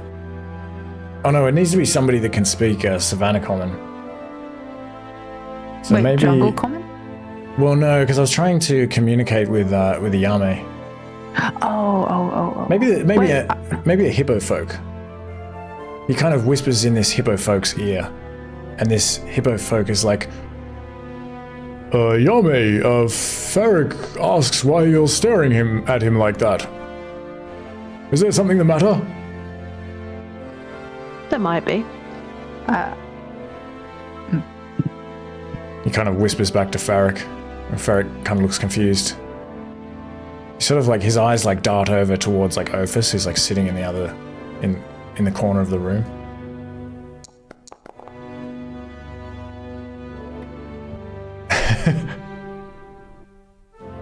Oh, I might give the pendant to Reti.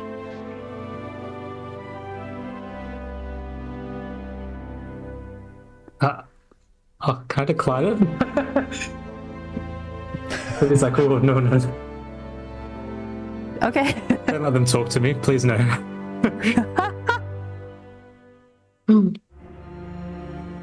Reddy's like, please don't involve me in Yao Mei shit, please. Don't do this to me.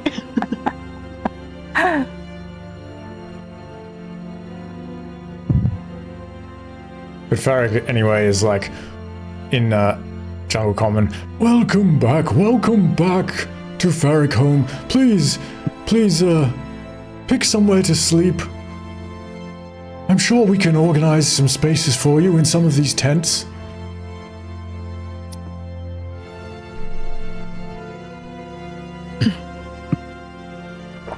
But then he kind of frowns again. He's like, Twig, I realize you don't know the rules, but you should probably go and stay with the carnivores in the other room.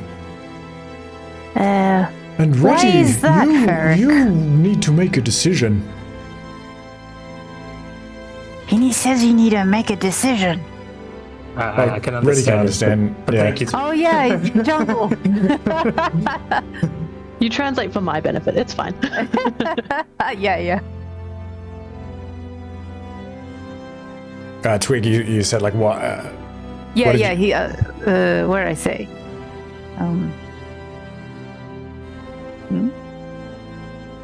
Like, is there, what's the deal sort of thing? Yeah, what's the deal? Can't remember what you said.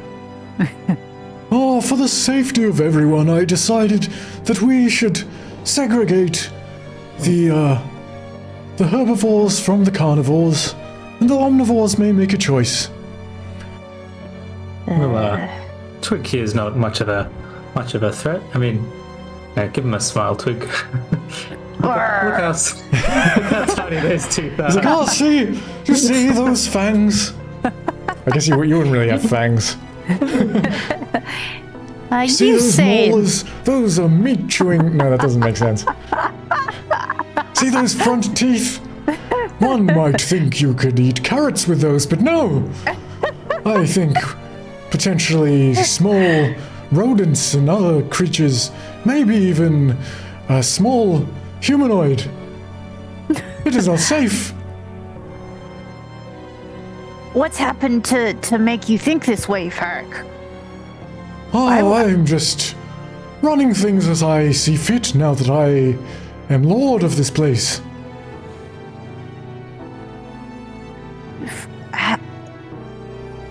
Times are tough after all, and it has been difficult to find food for everyone, the hunters and the foragers. So, I wanted to get ahead of the problem and make sure that nobody ate anybody when we weren't looking. But I'm doing many other things, you should know. I am stockpiling food upstairs. I have had many who can cook to turn foods to make them last longer. And we are storing them to help us get through the winter. Some days we are not able to find food, you see. And Nice. we are keeping the place clean, and I have had the builders fix the walls. It sounds good, but it seems like a lot of the herbivores are a bit overworked. Ah, well, it is necessary to survive in this harsh place, this cold land. Do you help in this cooking and cleaning, Farrik? No, I am the Lord. I am here to designate, to Who delegate. made you the Lord? Why, the Lexitor. He points over at Ophis in the corner. Ophis can hear his voice echoing through the chamber. He's just oh, kind of looks up, hearing his name. What? I don't think that's I don't think you've he's made you Lord, Farrik. But I swore an oath, and nobody else did. I put my life at risk. And anyway, you yourselves said that I should lead. You put me on this throne. We did say that, didn't we? Did we? Something Not- of the sort, but I'm not quite sure the conversation went exactly that way. This is not think what we some- envisioned. Some small details, I think, might have been overlooked there, Farrik. Well, if you have some other ideas, I would be happy to listen to your suggestions and I will take them under consideration. I'm glad. You sound like a noble and just lord indeed. Ah, yes, thank you. I was made for this role. But you know, like a important part of being a lord is listening to the people. Well, nobody's kicked up too much of a fuss. No, really? I would think maybe the carnivores have something would beg to differ. Ah, but they know that I have the blessing of King Smorgon the Ravenous, and that I have been anointed as the leader, so they know that it is best to do as I say. Otherwise, they will be punished when the Ekin return.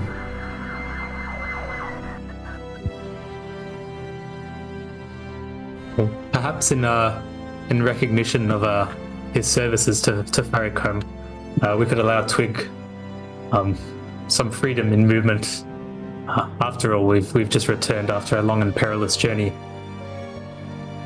Ah, yes. And did you save those who had been taken? We saved those we found. Unfortunately, it seems not all of them, those that we were looking for, were there to be saved. We're not entirely sure what happened to them, but perhaps they'd be moved on as slaves to other distant lands. Ah, I see. But you did your best. Oh, he sees like Razi coming up. Razi's like, "What is this guy saying? Who put him in charge?" Farrik's like, but you saw fit to save this guy.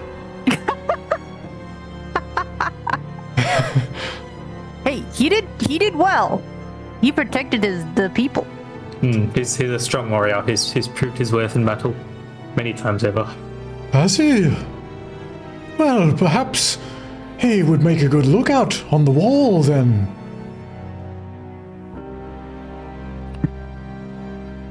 Perhaps after some rest, like I say, we've travelled far and been through many battles. I think all of us would appreciate some time to recover before returning to, helping out around here. This other warthog folk over here is kind of like, "Oh, you could sleep here if you want." and he sort of makes some space for you in this tent here. And a couple of the others make some space as well. They're all like very happy to offer you somewhere to sleep. It's like a little bit crowded, and you can see that people are kind of sharing these tents, like 5 or 6 people to a lean-to or a shelter. And many people are just kind of sleeping on the ground on these furs and things as well. But they all make room for you, and they kind of say, you know, that you're welcome to sleep there. And Farrik says, The ostrich folk must also swear not to eat meat if he wishes to stay here, he says. And as for you, Twig, well, I suppose I can make an exception for you heroes, at least for the next few days, while you grow accustomed to the new rules.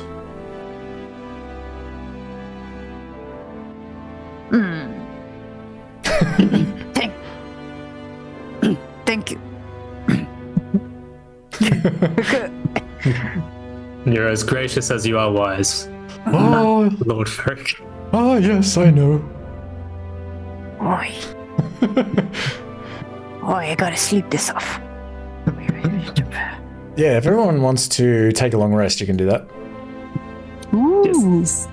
And let's take a 5-minute break as well. Sounds good. There's some healing before Ooh. the rest.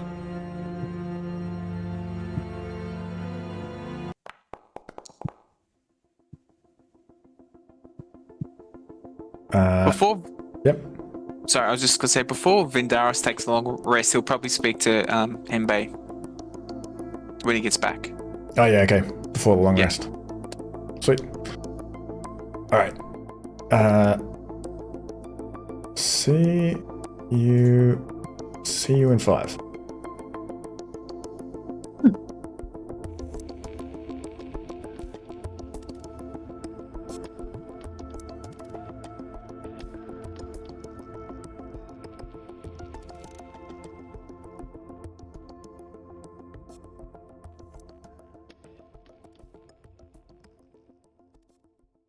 So, Vindaris, you wanted to speak to Hembe before you took a long rest. Correct. So you can go back to Hembe, and she beckons for you to follow her into the tent, and everyone else can join as well if they wish. Mm-hmm. And she says to you, if you wish to proceed now, I will attempt to repeat the ritual from previously and summon Vrakkar. Yes, let's proceed. Let me know if you need me to do anything in particular. Perhaps if you would pray with me and reach out with your mind to speak to your god. To be honest, he is more likely to respond to you than me.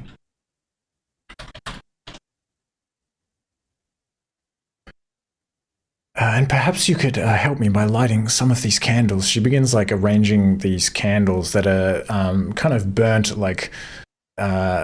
mostly near down to the nub. She's obviously performed a couple of rituals. She lights this fire with some flint that she has in the middle of the tent. The smoke begins to sort of drift up and out the top of this this smoke hole in the top of the tent. And she begins chanting, and she draws these symbols on the ground. Hold on.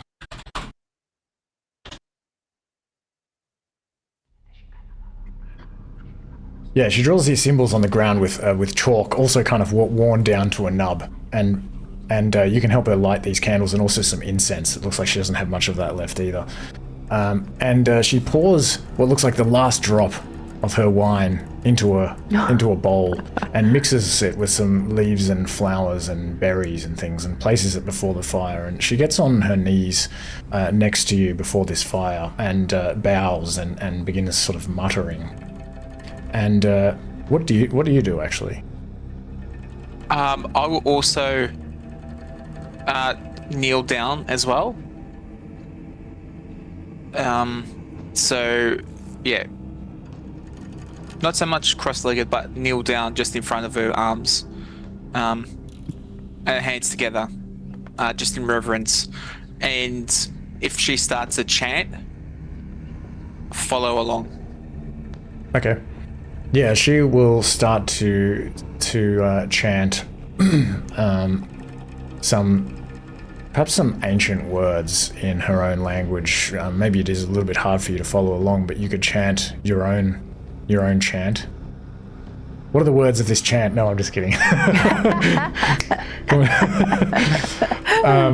And as you kind of sit there holding each other's hands before the fire, as previously happened, the fire suddenly kind of flares up and turns crimson red. And it burns really strong. It nearly reaches the top of the tent as before. And the leaves and the flowers and berries and things in the bowl sort of burst into flames. And the tent goes pitch black. And you can hear somebody outside actually saying, "Oh, it's happening again." Hembe must be performing another ritual. And this fire is like burning crimson, but it seems to emit no light. As I said, the tent is like pitch black all of a sudden. And you look into the flames, and Vindaris, you see, after a moment, this shadowy presence in the flames again. And it doesn't take long to focus on you, and as before, it kind of rushes out of the flames towards you. You almost think you see a kind of a bipedal, like a humanoid shape in this kind of, this sort of darkness that sort of just rushes towards you. It's like, and it inhabits you, it enters your body. And you are sort of stunned and pushed back. You kind of, Hembe sort of lets you go as you kind of are forced to kind of crawl backwards a little bit just from the force of this. And all of a sudden, images begin flooding your mind. You see, as if flying over treetops, you can recognize that the trees that you see below you look very similar to the trees in the Ghost Vale, and you think you just get a sense as well that you're flying over the Ghost Vale. And you don't hear any words, but you get this kind of, this sense as you're seeing these images that there's some kind of intention, that you're kind of being shown a direction perhaps. And you are kind of as if flying over these treetops for a little way, and then you come to what looks like a cluster of tall hexagonal wooden buildings. They're like kind of like towers. There's a whole bunch of them, and you see, it looks like some kind of community. There's like a communal fire pit. You can see like a small stream nearby, and you see people walking around in this community, and also appear to be sitting on what look like kind of balconies and things that are sticking out of these wooden towers. And as you get closer to this strange town of wooden towers, you can see that these people, they appear to be owl folk. You know, they have like long white wings or grey wings and these little beaks and these kind of big wispy eyebrows that stick up out of the top of their head.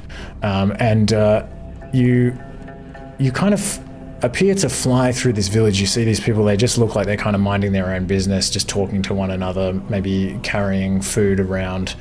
And all of a sudden, you feel like you are pulled down into the earth. Just past the town. I'll say actually, you fly a little bit further, and there's this little, what looks like a sort of a hill. And in amongst some of the trees on this hill, there are wooden posts and things. It looks like some sort of graveyard. And you then are pulled down through the earth. And you kind of dive under the ground through earth and rock and into some sort of a stone chamber.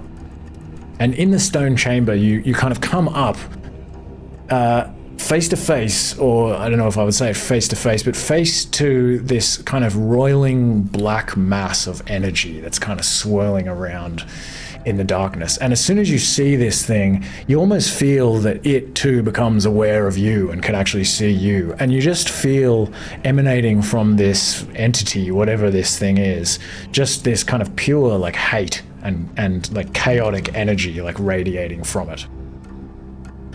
And all of a sudden you kind of this image disappears, and you find yourself once again looking at this Owlfolk village with these towers. And it's nighttime now, and you see this same roiling black mass.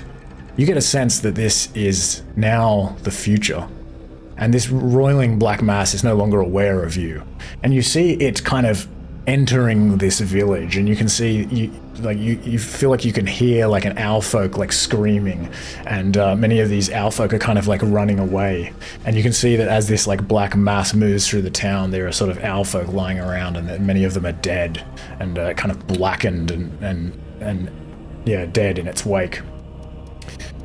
This image then kind of fades away, and you are left with this pulsating image of what looks like some sort of metallic, kind of silvery metallic symbol of Vrakkar It is a symbol that you recognize that represents Vrakkar, made of this kind of strong metal stuff, and it has this like black, faint black glow around it. And you get a sense that this item, whatever it is also present in this Owlfolk village somewhere. And that Vrakkar is offering it to you somehow. And it's, once again, there are no words, but you just get this very strong sense that you need to go to this place, and that this roiling black mass, whatever it is a terrible evil that needs to be stopped. And as you have this kind of realization, the entity that is Vrakkar leaves your body again and returns into the flames, and the flames kind of die down and the light returns to normal.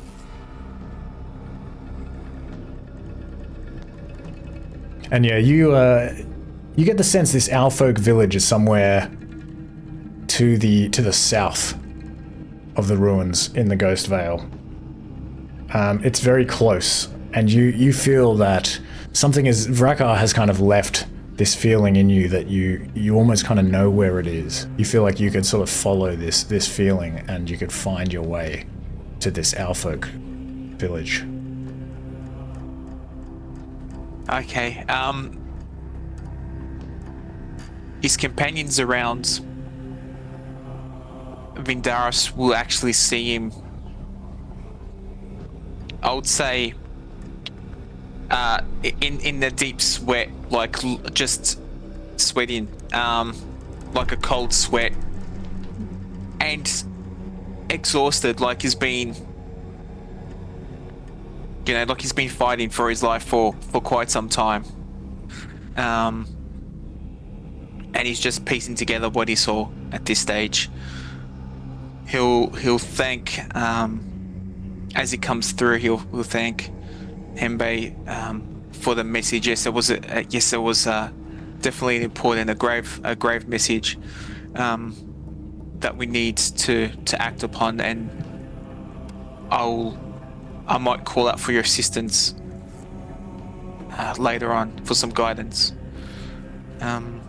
Thank you for being the bearer of this message. Yeah, she's kind of like, maybe as you sort of snap out of it, she's already like helping you up from the ground. And she's like, oh, I see. I was not privy to the message myself, but I am glad that you have received it. And yes, of course, I will do anything that I can. Yeah. And I think it's we definitely have to talk about this in the morning. So at the moment, he just wants to rest. And you may rest in here if you like. I can make some space for all of you, actually. That'll be much appreciated. And she'll kind of, there are a bunch of animal skins in here and other possessions and things. She'll sort of move them around a little bit, and maybe as the sort of light returns, some others will come in here as well to sleep for the night, as it is, getting pretty late. Twig might ask Vindaris if he's okay. He's looking a little bit pale, and it sounds really horrible what he's seen. It was a great darkness and evil that's going to affect quite a number of innocent folk. We might catch up later on, Twig. Okay. And might even have something to do with the darkness that you came across, that you briefly glimpsed. But I think I just need to sleep on it and gather my thoughts and wits, and then we can work out what's happening here and Okay. and where we're headed. Okay. Get some rest.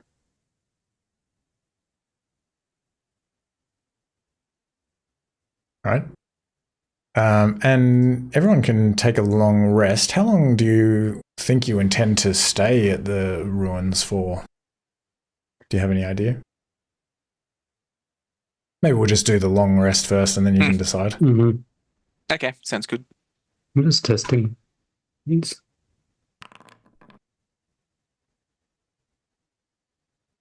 Yeah.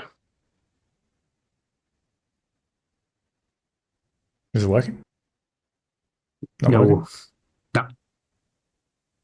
But that's okay. I thought I tried to fix that. It should do no damage initially, but yeah, I don't know why it's... I checked the other one. The other one doesn't seem to be working at all in terms of damage, but I guess... Which one's the other one? Booming Blade. That one just doesn't roll. Ah, weird. Okay, I'll have another look at them. I mean, I can probably just replace them. No, I tried that as well. I don't know. Unless maybe I was replacing them with the Works for me. wrong source. Attack, Booming Blade. Damage. The damage doesn't roll. Yeah. Ah. It's only the damage that I need, because I mean the attack is just a normal attack, like with What is the damage? whatever weapon I'm holding. A D8. Yeah. Alright. I was mucking with the formula a bit. It should work now. Yep. Cool. Anyway, I'll have a look at the other one Easy. if it comes up. But yeah, go ahead and take a long rest. Preparing for battle ready. Always. Yeah. Yeah, I was going to say, what gave you that idea? But always. Okay. All right. Some idiots.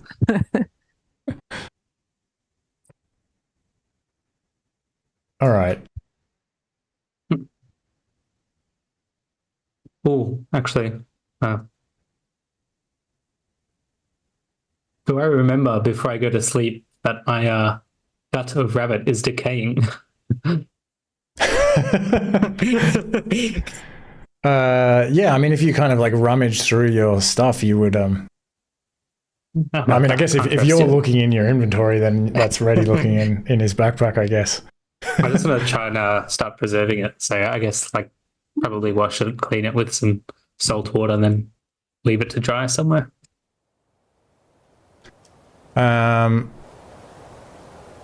Yeah, I mean, I guess if you are just kind of washing it with some salt water quickly and you're not kind of doing anything to sort of actually turn it into a ration, then there's no reason why you wouldn't be able to do that.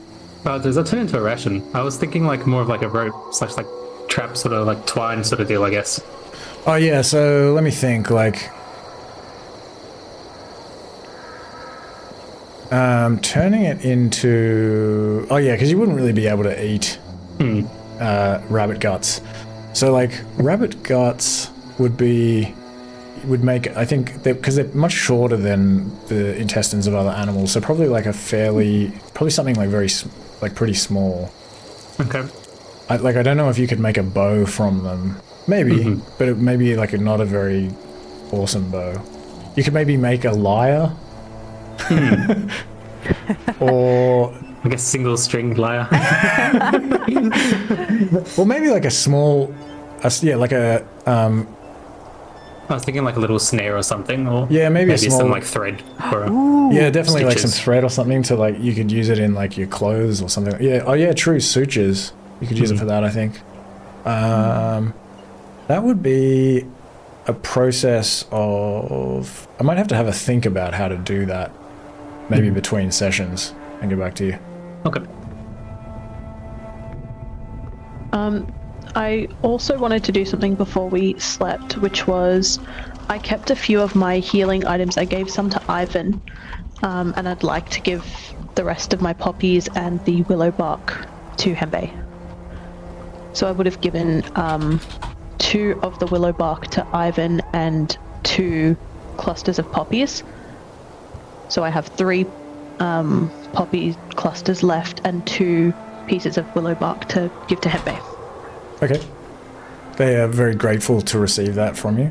And yeah, they can like start working on kind of putting together some healing kits. They say that they will be able to give you maybe some healing materials that you can take with you by the morning.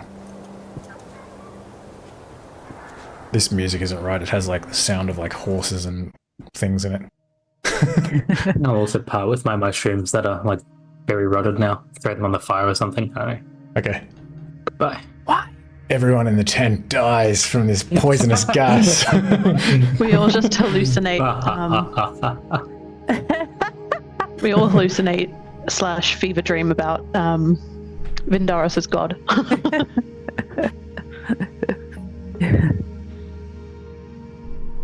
All right. So you go to sleep for the night. You're reassured that nobody needs to take watches or anything. There are plenty of people coerced into taking watches on the wall by Farrik. Oh. And you drift off to sleep, and it's a pretty comfortable sleep. It's kind of the first time for a little while, a good like 12 days or so, that or even before that you've been able to sleep and not be too worried about something kind of coming upon you in the night. And you've also been on a very long journey, of course, so you sleep very deeply. But somewhere in the early hours of the morning, Twig, you feel something kind of brush against your arm. And it wakes you up. What the? And you open your eyes, and in the darkness, perhaps this fire pit in the middle is kind of, it's just been reduced to coals. So it's pretty dark. But in the darkness, you can see Tristan Avar standing over you. And he is in the middle of going through your backpack. Hey! What are you doing? Shh. Why are you stealing from me, man? Who has the pendant? Oh, I might have been the last one with it. Oh, okay. So he can understand you. Ah, good. And so he says, I'm sorry. Can we talk? Yes. Let's go. Let's go outside of the tent to a quiet place. he can like follow you, and you can go out of that sort of opening to the north, and everyone is sleeping around you. Farrik is like asleep on this giant throne. It's got like plenty of like furs and things to make it comfortable, and pretty much everyone else in the building inside is asleep. And you can go out here and kind of creep up these stairs to the wall, and when you get up there, you can kind of see that there are a couple of people standing watch up here, but they're some distance from you, and you're able to kind of stand in the shadows with Tristan. And he's like, I am sorry, I did not mean to rob you, but I am desperate. You can understand. You wanted to free me before. I appreciate that. Yeah, I'm sorry, like, didn't end up happening, but I think maybe we gotta be a bit more strategic about it. It's a dangerous position for us if we were enemies with King Smorgon. Yes. Over this side of the Andavega. They have most of the power, except for the Heron. I can understand you being cautious. Yes. But what are you stealing for? Where are you going? Are you going to try and get back to where you came from? I could sense that you have an Indigon crystal on you, and I wanted to see what else you had. Hey, Again, I apologize. I am desperate. I was on an important mission, and I'm weakened. He like pulls open. He kind of pulls down his collar to show you that there is this like kind of pulsing green like growth that's like spreading out over his chest. It looks like vines, but like kind of like veins as well. Like it's like under his skin, and there's this kind of pulsing. There's a scar in the middle of his chest that's in particular kind of like pulsing with this green light. And he's like, I thought maybe you had something that could rid me of this mana fight. ooh. Do you? I don't know. Maybe I would certainly try to help you get rid of this weird growth. Do you know what you need? Powerful magic. It is difficult to remove. Almost all who are operated on will perish. What do you do to operate on it? We have tools. I think saws? it is too long gone. It is spread throughout my body already. I will need to remove it with powerful magic. My master, Fjormunda Magnus, can do this. Oh, But I have to get back to him, and I cannot return to him a failure. so what would you need to return to him successfully? I would need to complete my quest. Which is? You can trust me. Necromancers unite. Yes, necromancers unite, yes. I don't know. Perhaps you could help me, though, if you do not have anything that could free me of this mana fight.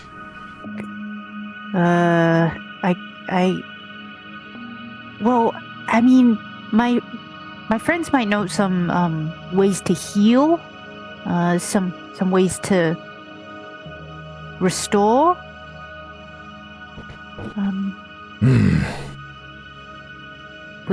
Would that do it? I'm not sure. It would need to be very powerful magic. There are few in the land who are capable of casting these sorts of powerful spells. But there is a way. But you would need to help me. I don't know if you would be willing. I am too weak. And without my magic, I would easily fall prey to any predator or any Suskins or Ekans patrolling the forest. But before I was caught, in the plains to the east, I managed to hide my things. I have a way of getting back over the Andavega River and completing my quest, but I would need to get my things. My staff and my component pouch.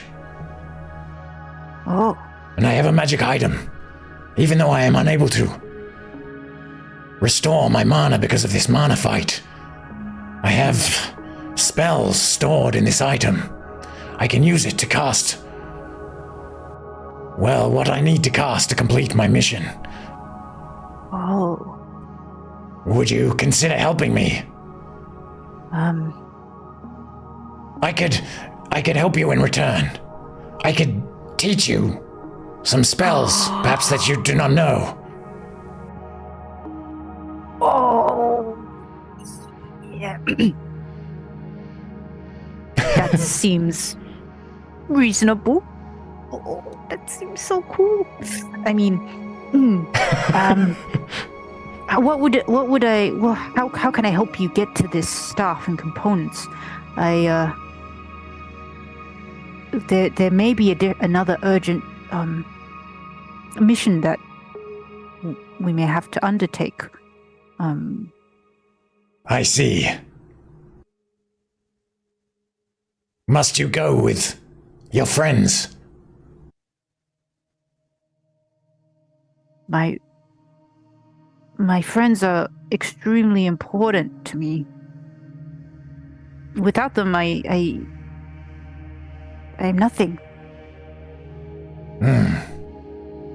They are your pack. I understand.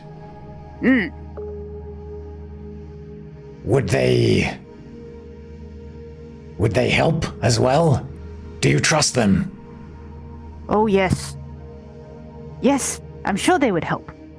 I do not have much to offer them, although I have some rare components in my pouch. Ooh. Perhaps if they're, some of them are magic users, yes. I witnessed them casting spells when we fought those goblins.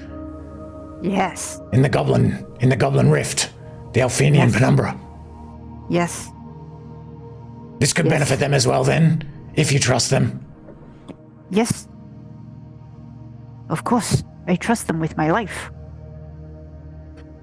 Well, there is an old ruined fort to the east in the plains. I do not know these lands very well, which is why I was able to be caught unawares. It was around 5 years ago. It was an Ulven fort named Bone Scald, but it was destroyed by the Suskin. It is just nearby there that I hid my staff in my pouch. If you could take me there, I could do the rest myself.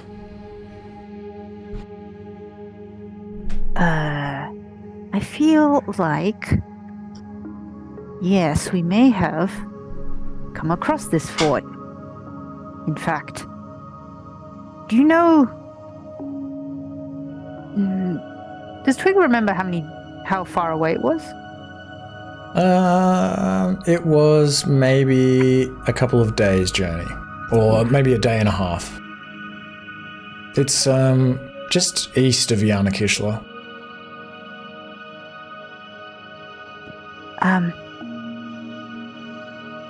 Well,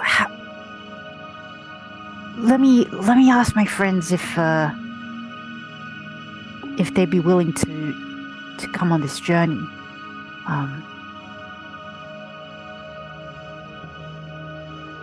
Yeah.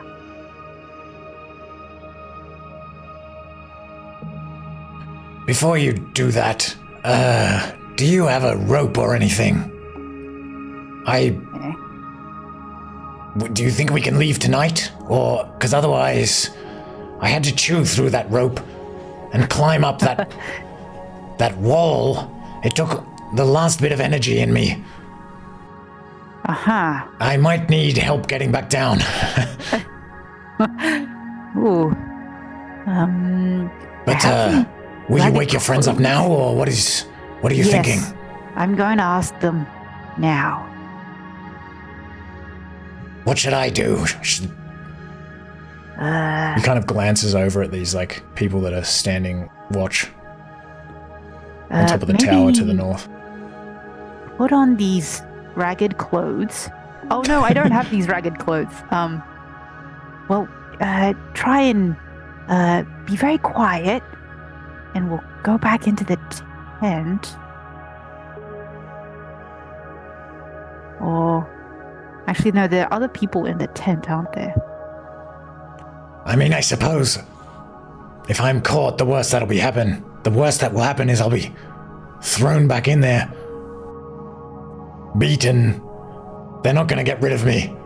I am too valuable to them. The swine. Why don't they kill you? Well, they think they can use me as a bargaining chip, perhaps in an exchange of hostages or for leverage. Ah, yes. Okay, well, let's head back to the tent. He'll creep back with you. Sort of climb back into this tent.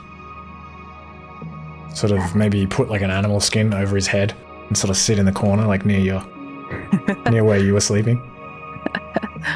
Hey guys. Wake Reti and Vindaris. And yeah, Yao Mei. Hey, Twig, what's up?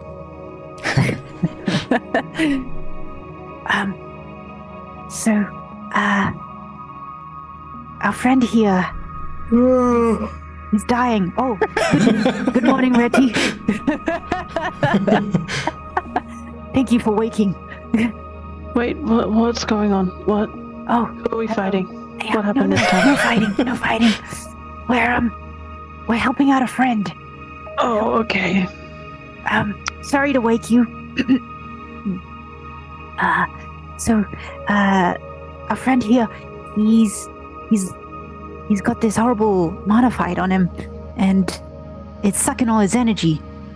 And so, to help get him back to his health, he needs to get to that fort, that ruined fort, that burnt out fort we saw, in the east, while we're going to Yao Mei.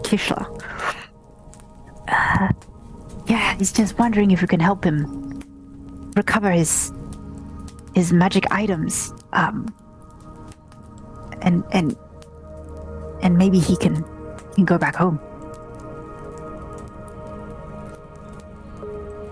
But Vindaris, I was gonna ask, do you think there is time to do this before the horrible vision you had? I think, that wasn't too far away from Yanakushla. Okay. Was it a day and a day and a half or so? So I think you're right. Yeah. Yeah, I think we can help him out, Tristan. He can just continue to play along as a prisoner, as long as he, Well, yeah, we may have to leave tonight or this very early morning, to avoid the Suskin noticing.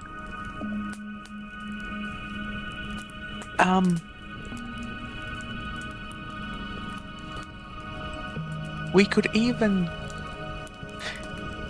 just think of what's his name? Oh, Ophis. He's like, Ophis isn't gonna see anything.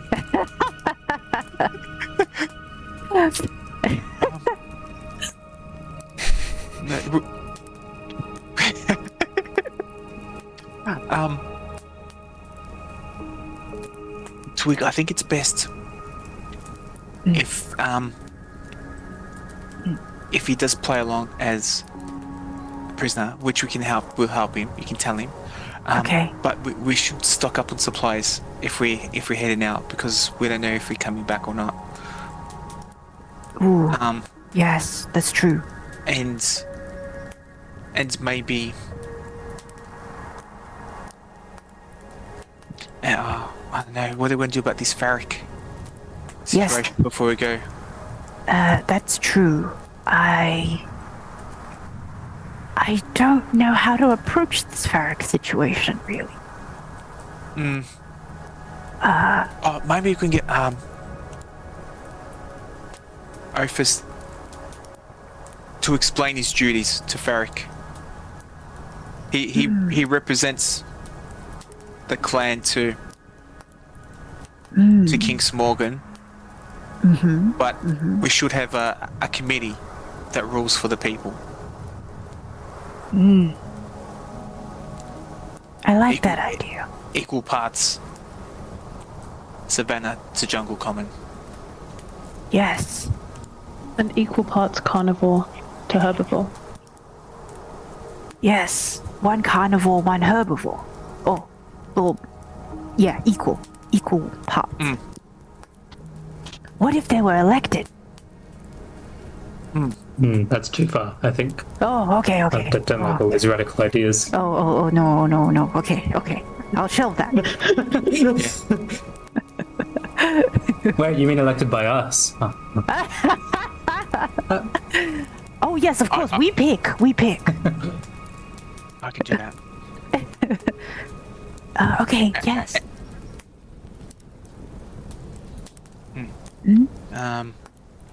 So if you I think it's best if you let Tristan know that we can head up tomorrow once we gather our things.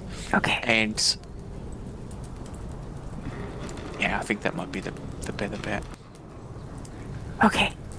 I'll let him. Oh, yeah. I'll let him know.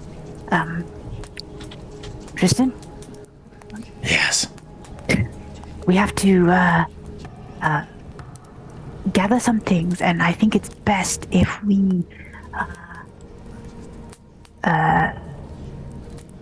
pretend that you are still our prisoner, so that the Suskin and the Ekin won't raise any alarms when we set out tomorrow. We will go tomorrow. Okay. Okay. If we leave at the same time, they will know it was you, will they not? Maybe.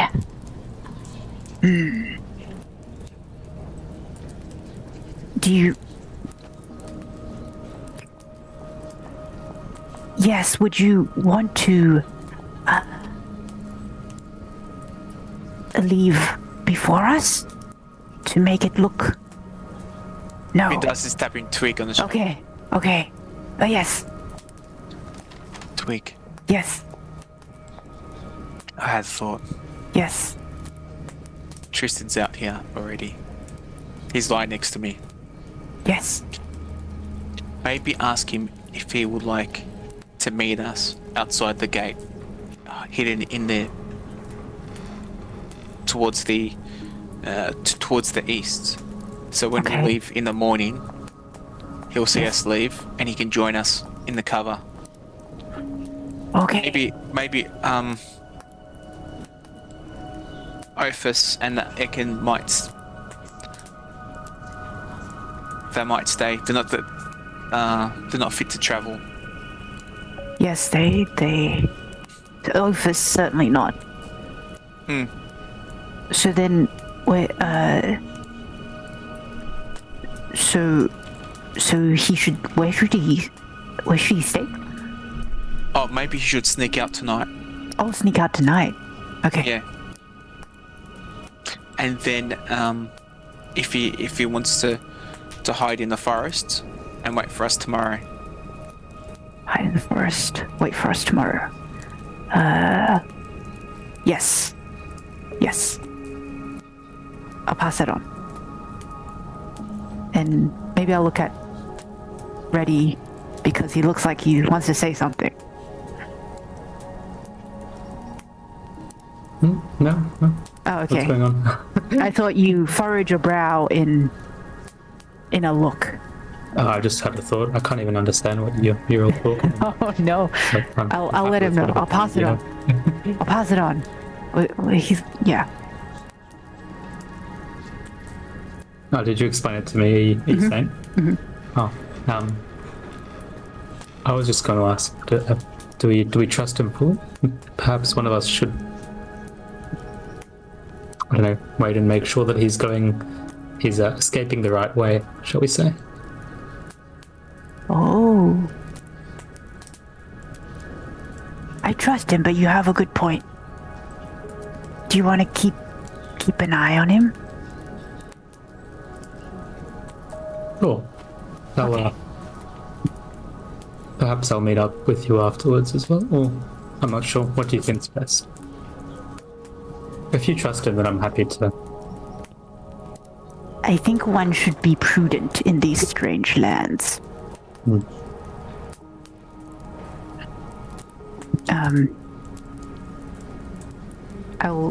Yeah, I think that's a good idea.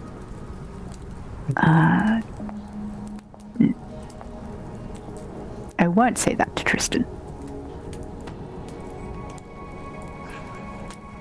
So, what have you decided? If you leave tonight,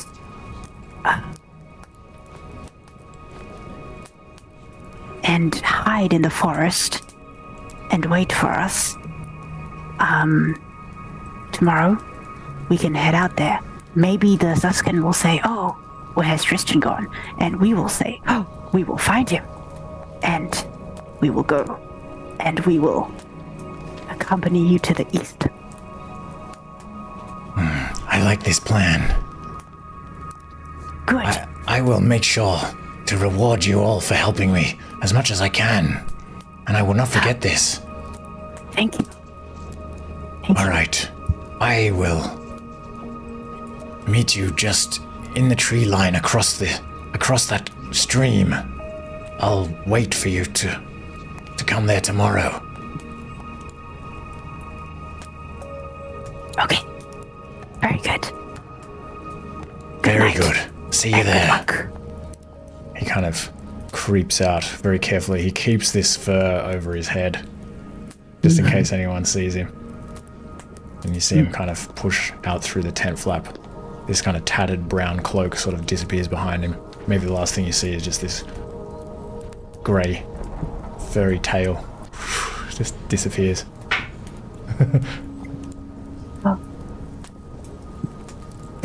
Thanks, guys.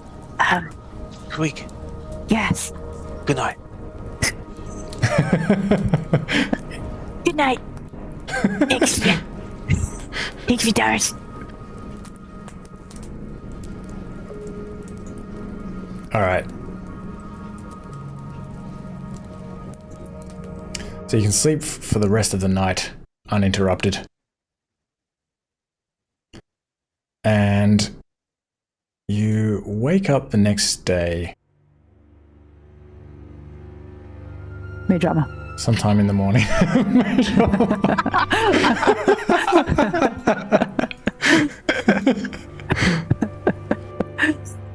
I put on my armor.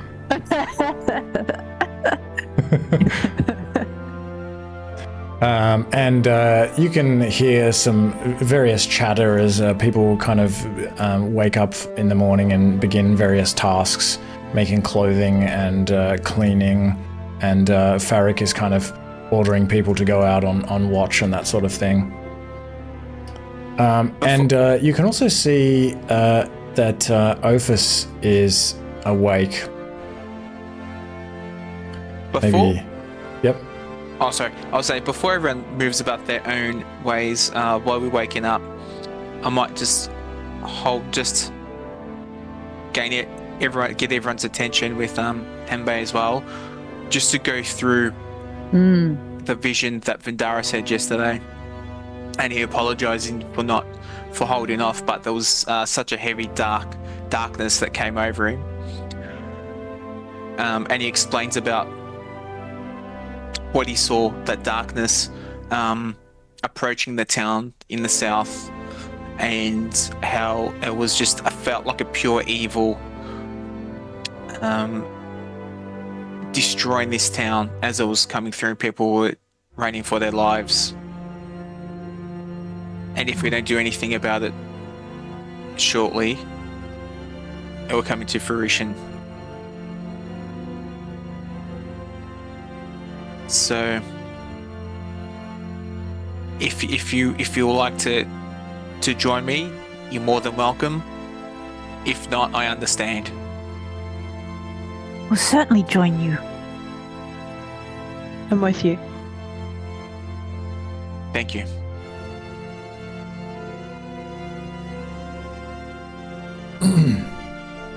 And perhaps as you emerge from the tent, Hembe comes over and kind of says, good morning. I thought I would let you sleep. You've had such a long journey. And Rugoska is also kind of standing nearby, like she's sort of maybe even like pacing back and forth, like waiting to see if you wake up. And you can see over on the other side of the castle that Lexador Ophis Glosser is actually like talking. He's sort of interacting with some of these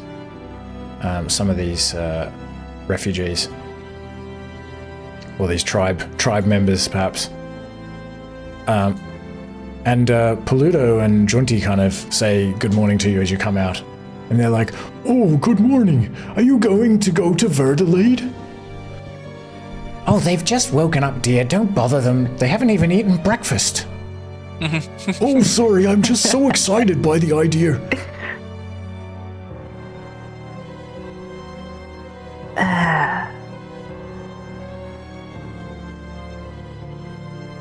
Remind me, what was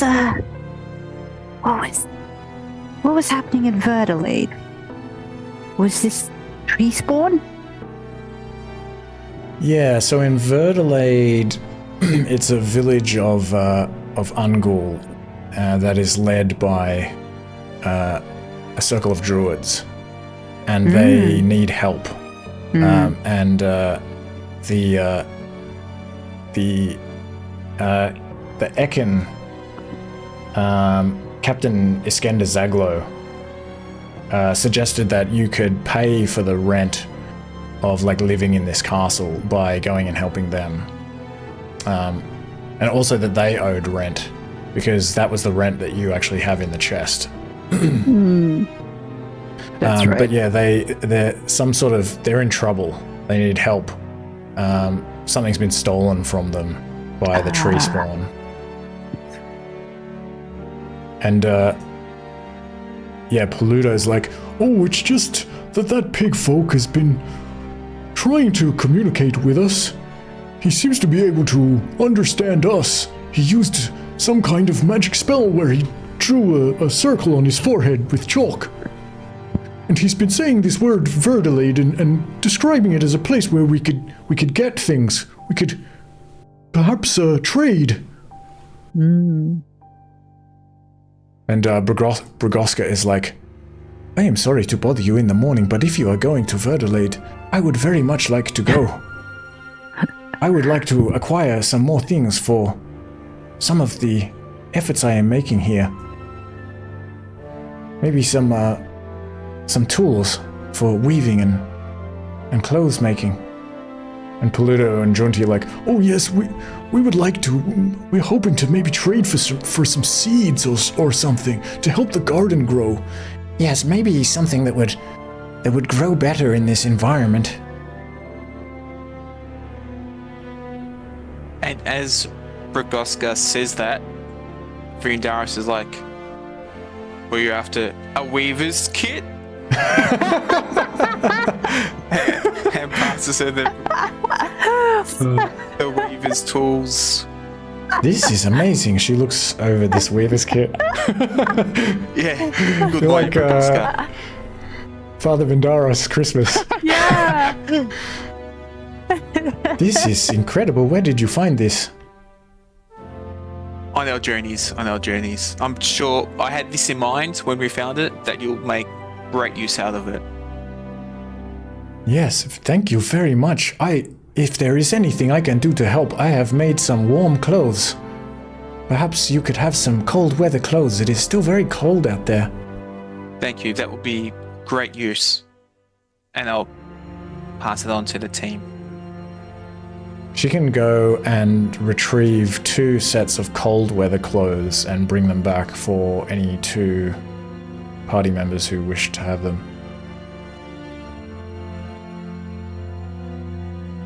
Vindaris also has a woolen fleece and some other items, so he's happy for the other members to take those.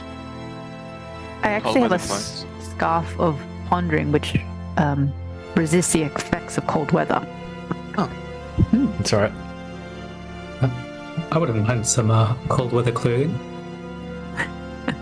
A large surface area. The square cubed law dictates that. I don't think I have cold weather clothing, but maybe add it to your inventory, and I'll add it between sessions. And it's made of like plant materials, but also of furs and things. And she kind of blushes a little bit. Her trunk kind of sways back and forth nervously. She's like, Warden taught me how to make some clothes with furs and animal products, but I feel still a little uncomfortable about it, but I understand that it is necessary in this difficult situation. It is so cold here. I could not make clothes as cold as these furs, as warm as these furs. You're doing a great job. I would still be very interested to come with you to Verdalade if you are going there. Perhaps just to see if they have anything else that we could use. How far was Verdalade from here again? I've forgotten. Was it a day to the east? Yeah, you recall that it is supposed to be pretty close, like northwest from the ruins. Only maybe like 20 kilometers away or something like that. Half a day's travel. A day's travel. Oh, it's northwest. Ah. For some reason I thought it was to the east. I think that one is on this map. Captain Zaglow's map. Oh, it's south. Oh no, where are we? Verdalade.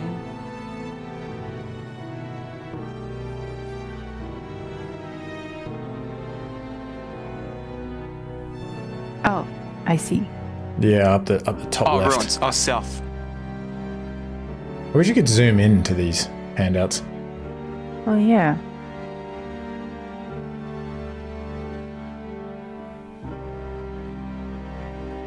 Wait, so Verdalade is south? Yeah, south, Okay. southwest. Okay, southwest. And as you're kind of looking at the map and contemplating that, Ismail runs into the room and runs over to Ophis. And he's kind of yelling something in alarm. Who's wearing the pendant? I am still, unless anyone else wants it. Nah. Yep, You can- ready? Must. Ready? Sure. Yeah, you can just Not fast. hear him saying, The prisoner has escaped! Lexitor! I let that... who was it that was like guarding him? Oh yeah, Igor. Eagle. He's got eyes of orc. I let that eagle folk guard him, and I thought to... I am so sorry, I have failed you. I took a moment's sleep. I was very tired, and when I woke up, the eagle folk also was asleep. Lexitor's like, oh, you idiot! How could you let this happen? How are we ever going to find him now? And I thought I would recover this morning, but I still cannot see and I feel even weaker. And you can see, if you get any closer to him, that this kind of blackness in his eyes is beginning to like spread through his cheeks and up his forehead. Whoa. Kind of looks like almost like tentacles sort of spreading out below his skin. A little bit similar to the mana fight, but not glowing. And Ismail kind of like takes the knee. He's like, I am sorry, master. And Lexitor Ophis Glosser is like, this is... I cannot go. I am going to have to stay here. Ismail, I command you to go south. But by myself, sir. Yes, you will be more stealthy by yourself. You must go to Fort Teramanthius and tell them that I am here, report my whereabouts, and make sure that they know what has happened at Yalnikishla. I will wait here and hopefully recover. And Ismail is like, Okay, sir, I will be as quick as I can. Good luck to you, I hope you feel better. I am sorry, I am very sorry again. and he kind of like backs out of the room and then like turns at the last minute and like scurries away. Indaros taps Twig on the shoulder. Say, Twig, I think they found out that Tristan's gone. Should we go offer to look out east? maybe gather like a. Huh. No, you got the necklace on, haven't you? No, I No, think he- Reki has it. Yeah. Oh, I thought Reddy's got it. You Oh, mean sorry. this necklace?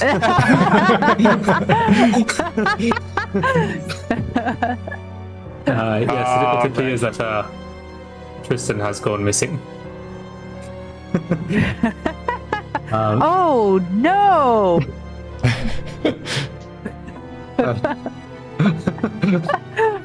That's very good, Twig. He sent the Lexitor sent the. I'll just recap what happened basically. I think maybe we should gather some supplies and head east. Yes.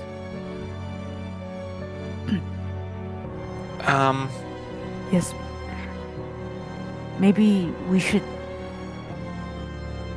let the Ophis know we will look for Tristan, perhaps. The Ophis.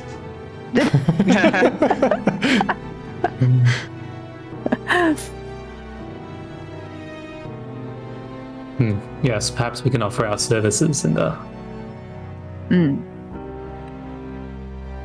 does one of you want to have that conversation? I'm not sure how good I am at I believe in you. making pretend.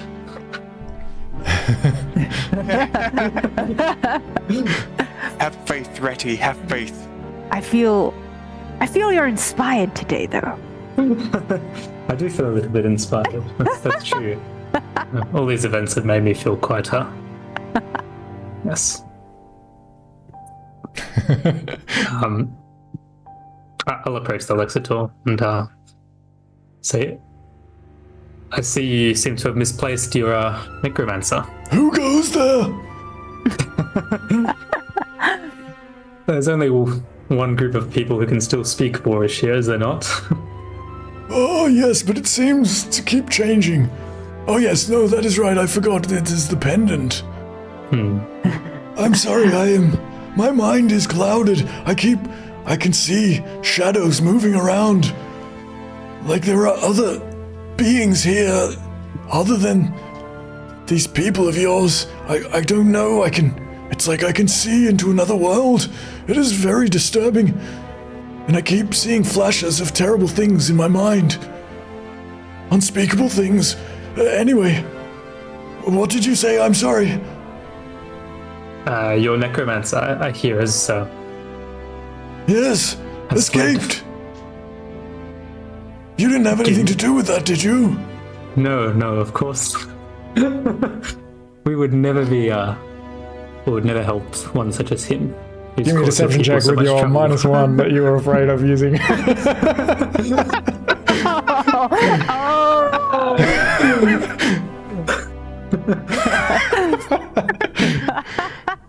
The real question is, would I even have thought to ask you for a deception check if you hadn't said that? 11. Let's make some inspiration. Oh, no, I have to take the second roll, actually. Oh, Yeah, you have to take the second roll. Oh. I mean, that's a pretty good roll, guys. That's above average. I think I'll keep the 11, to be honest. He's like, There's something in your voice. Are you not telling me something? You did have something to do with it. What did you do? I saw that twig. That suspicious little guy. He wanted to release Tristan. Who do you say?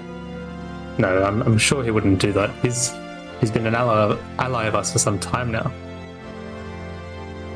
Yes, that is true. That is true. You did help me get here after all.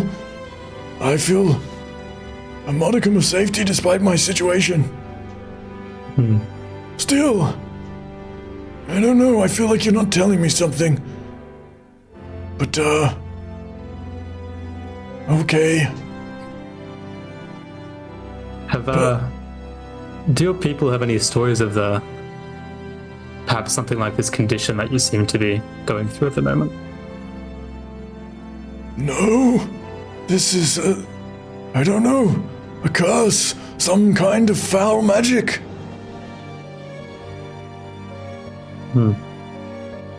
I have read some things in the scriptures, and I know a great deal of information that is, after all, what I do as a Lexitor, and I have heard of curses of the Fae, but I cannot say what this is in particular.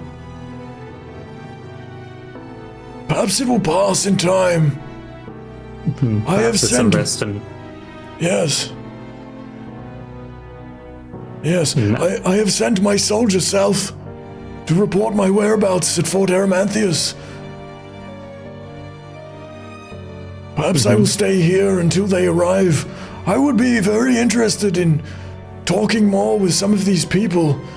Their language is very interesting to me, and perhaps I could even teach them a bit of the king's tongue.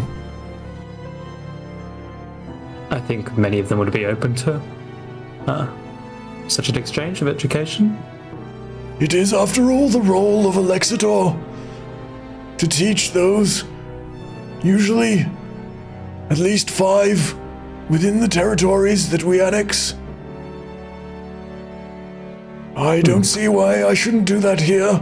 If this place is, well, whatever the future of this place, if you were to continue living here, you will need to speak the official language of Ascentus. But perhaps you could... Do you think that you could go after this necromancer? He mustn't be that far away.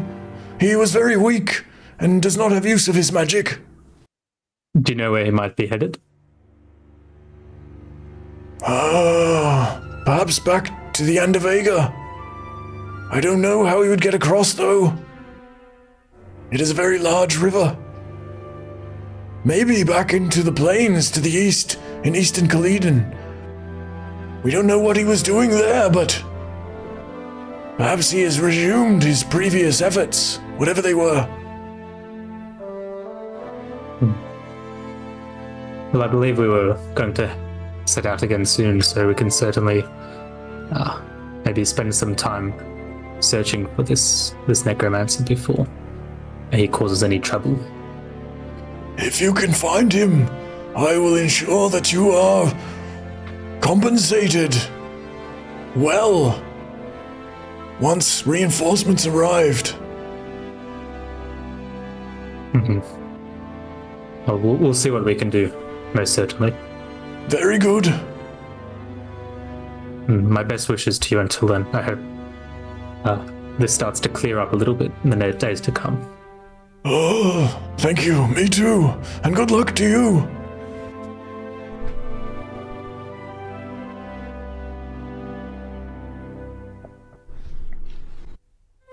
So, Tristan has indeed escaped, my friends and colleagues. And I think we should do our utmost to attempt to find him. Yes, of course. And then Let's say in Savannah. This is bad news.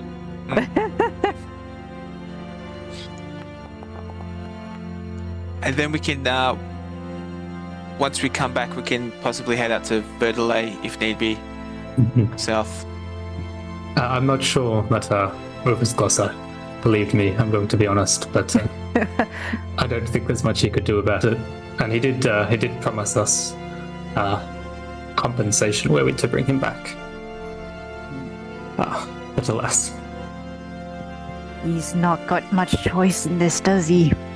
It doesn't seem so. Powerful we are. Indeed.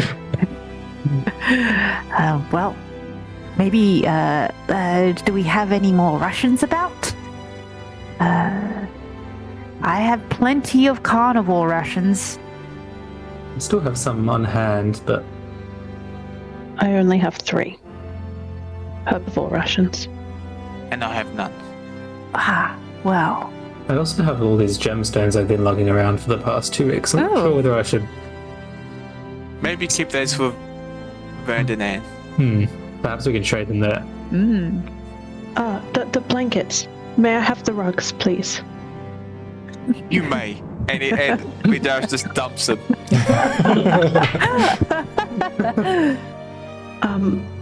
I would like to walk to Hembe and give Hembe one of the rugs and offer it as part of the ritual space or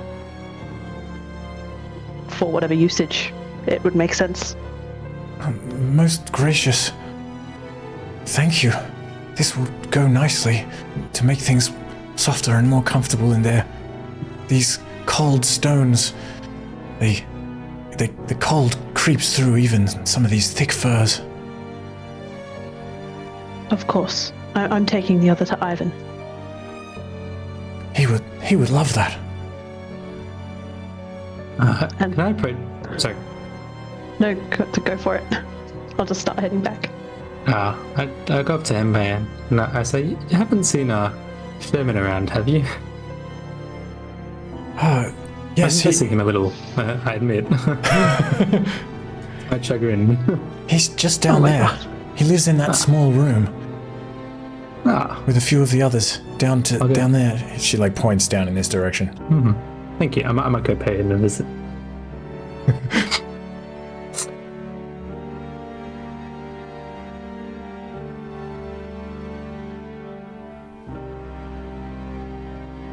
There's several people in here kind of cooking up vegetable stews and other vegetable-based food on the fire here, kind of sitting around, just waking up. You come in here and you can also see Sherman kind of just eating a bowl of some sort of a porridge, probably kind of reminds you of the iron corn porridge that you yourself created. He looks up. He looks up as he sees you come in. Welcome back, Reddy. Good to see you. Good to see you, Sherman. It's been a while. It's good to see you still healthy. Yeah, likewise. I didn't think you guys would come back. I thought you was gonna go somewhere better. Nah, haven't found anywhere just like that yet. But if we do, I'll be sure to let you know. Maybe we can meet up there. Yeah, much obliged. I thought maybe you'd sneak enough to where the other Archelons went. No, I admit I do want to maybe pay them a visit and see how they're all faring, but we didn't make it. We weren't really traveling along the coast, so I didn't really see much of them. Yeah, that's a shame. How are things around here? It kind of stinks, to be honest. And don't let Farrik know. Don't let His Majesty know that I said that, though. Yeah, I think there's a few people not too keen on the current situation, but perhaps there's something that we can do about it in time. Yeah, that'd be good. Yeah, I mean, I swore not to eat no meat no more, to stay in this warmer area. And also, I gotta admit, I was a little bit concerned about being eaten by them carnivores if they got hungry. But I was enjoying my fishes. I used to be a fisher by trade, you know? But I can't do that no more, which is a little bit annoying. But that's okay. That's right. We've got porridge, we've got fruit and veg. You know, it's all healthy. All natural. Yeah. Well, there's plenty of food stored up that ladder. He points up into to the upstairs area. His Majesty keeps it up there for hard times. But I think he mostly probably just eats it for himself. I ain't seen him portioning it out, even when people is hungry, you know? I kind of sneaked up there a couple of times and got myself a snack when nobody was looking. What can I say? I was hungry. I'd expect no less of a character. Which is yourself. Yeah, what are you trying to say? What are you trying to say? Yeah, wise guy, eh? I just think you don't let yourself, be put down by others. Yeah, that's right. Yeah. You're all right, Reddy. I assume this chest, I know I should keep an eye on it, but it's been a while now. I assume it's been pretty much emptied since then. What? I don't know what you're talking about. I ain't seen it. I've been around doing other things. You know, I gotta do all these chores. I usually not keeping an eye on it. I don't know. You have to look for yourself. I'm not really interested in such things. Yeah, and I'm sure some of the others have gone through it by now. Yeah, Probably not much left. Yeah, I've seen lots of them going through there, you know? Taking a peek. Well, if you are interested, I did leave a buckler just by the entrance to the carnival room, so I don't know, if no one else has picked it up, you might be able to grab that for yourself if you're the kind to use one. Yeah, a buckler, eh? Yeah, that sounds good. I could use that for a hat. Or maybe a sheet. Or maybe... Did I say sheet? I meant sheet. You know, like you shit on. Yeah. No, I think it's more the hat type, but either way, I'm glad that you'll find a use for it. No, but it's good to see you, Shem. Yeah, likewise. Thanks for the buckler. Anytime. Do you check the chest? I mean, may as well. If you check the chest, you find that there are indeed several things missing. Where was this thing? Treasure pile. There's only the bone hair comb, the chalk, a dark grey stone with red flecks, and an empty jug. That's all that was in there. There were previously other things, including a dagger. There was the dark green gemstone, copper chalice, a gold bracelet. All of those are missing. Can I take all these, maybe, except for the jug of wine? Yeah, you can do that. Can you carry it? I think so. Oh yeah, you're alright. They don't look very heavy. I mean... Yep. Alright, I will... Actually, the chalk is probably gone by now, because it was probably used by Hembe and Ivan. But I can give you the bone hair comb, the dark grey and the dark grey stone with red flecks. They should be in your inventory now. Yep, thank you. I'll give Sherman a wink as I walk back out. Take care, brother.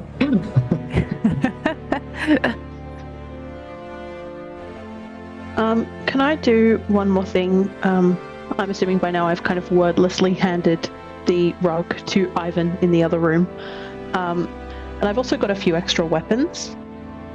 So okay. I actually wanted to hand off my short sword to Carly, if she'll take it. I also don't speak her language, but I'll offer it to her. And I'll point at the other weapons I have, so it's like, I don't need this, please take it.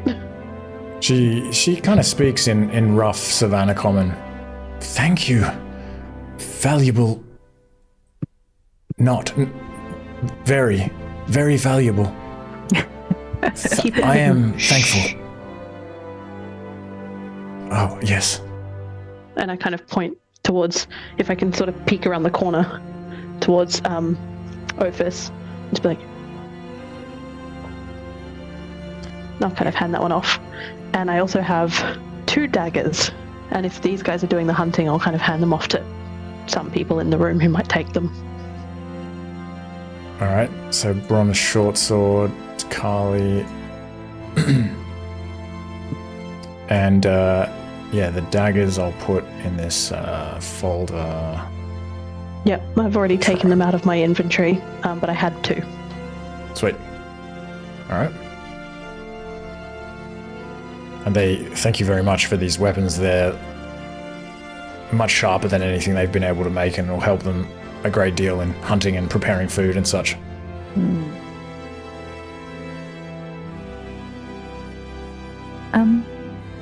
Can I show Paludo and Junti these 2 parsnips? And ask them.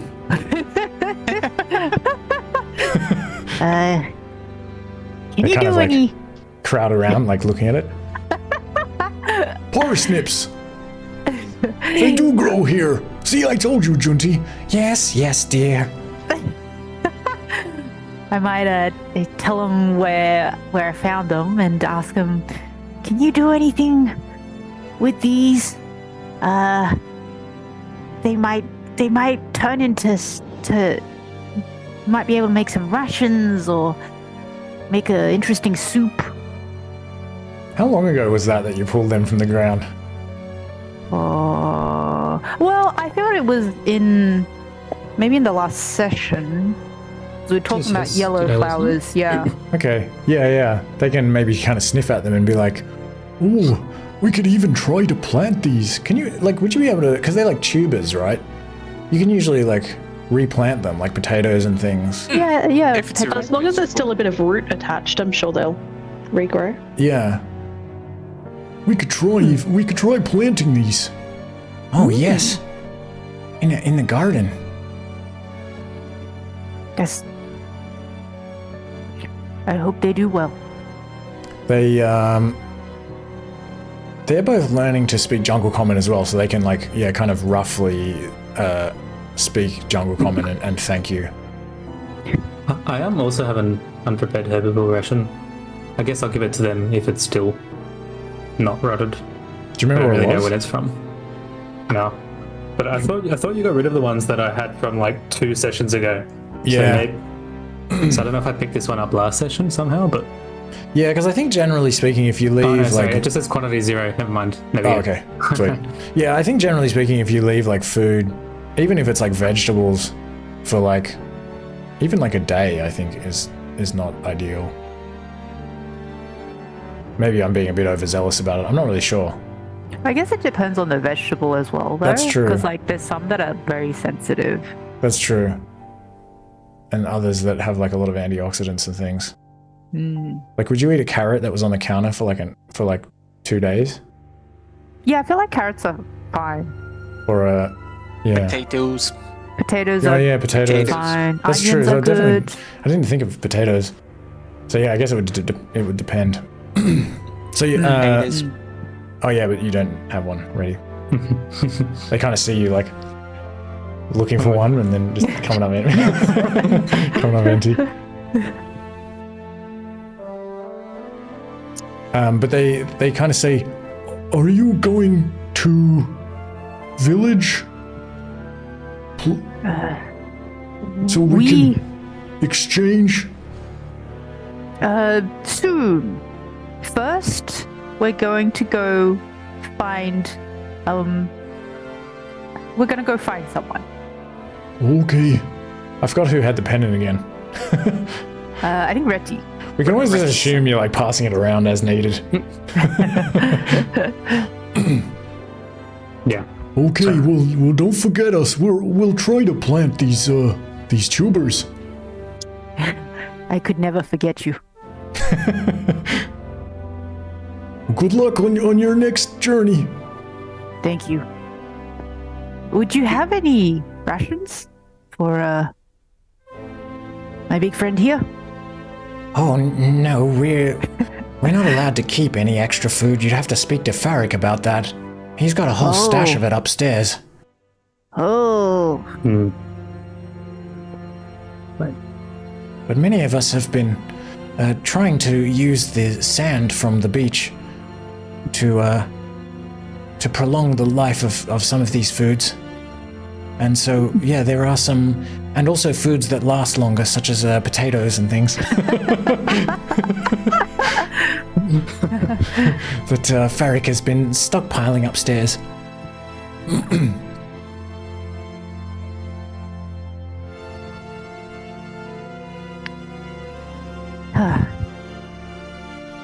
I guess we gotta do this. You gotta speak to Farrik. Oh, Lay down the law. You guys don't like Farrik? I've been waiting for this for hours now. He's raring. This land belongs to Lazarus.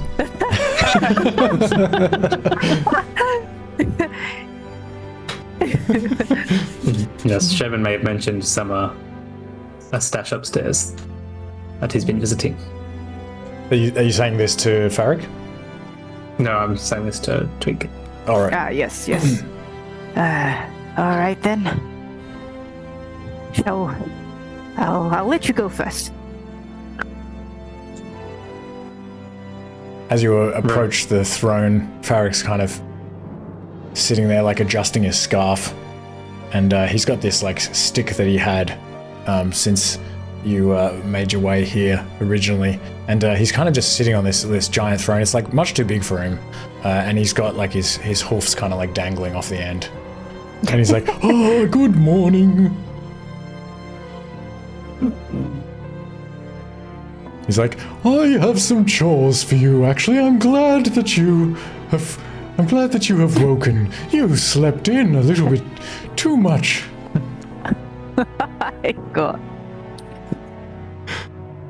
No, he speaks jungle. He speaks jungle common. Oh, he speaks jungle. Yeah. Vindaris is just nodding. Sorry, I keep forgetting to clarify. No, I keep forgetting. Okay. He says he wants to give us chores. Ugh.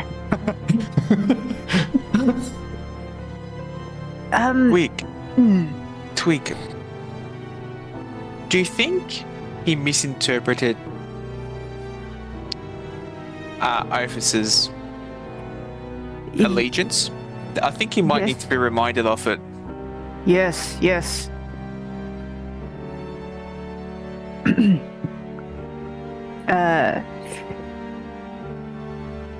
We think that perhaps the role of Lord is a bit of a misinterpretation, Farrik, from what it originally truly was. What do you mean? I am a born leader.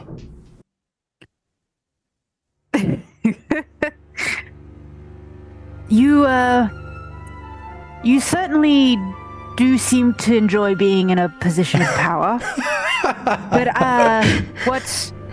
what the point of that ritual was to show our allegiance to King Smorgon, rather than to install you as Lord or some sort of great ruler. But I was the only one who was sworn in. You said acted... it was a great risk, that I was doing something for the rest of us.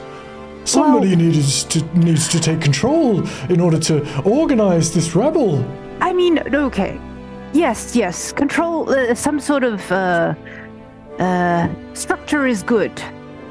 But I think it would be even better if there were some others to create a sort of a committee to make sure that everyone is being heard among the peoples here. But they would. But surely there's not enough room on this throne for a committee. We do not need to fit everyone on the throne. We could make more thrones. And Vindaris taps Reti on the shoulder and asks for the pendant. Sorry, I'll give it to you. I didn't even know that had it. Thanks, Reti. Farrik. I explain what you missed. Oh, thank you.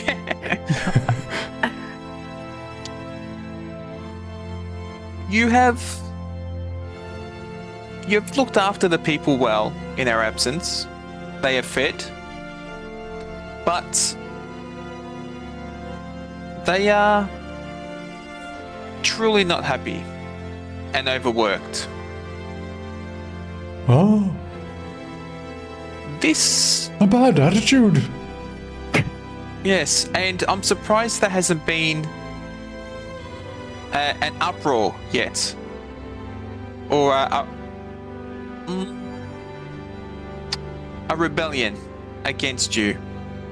So, in wanting to keep the peace,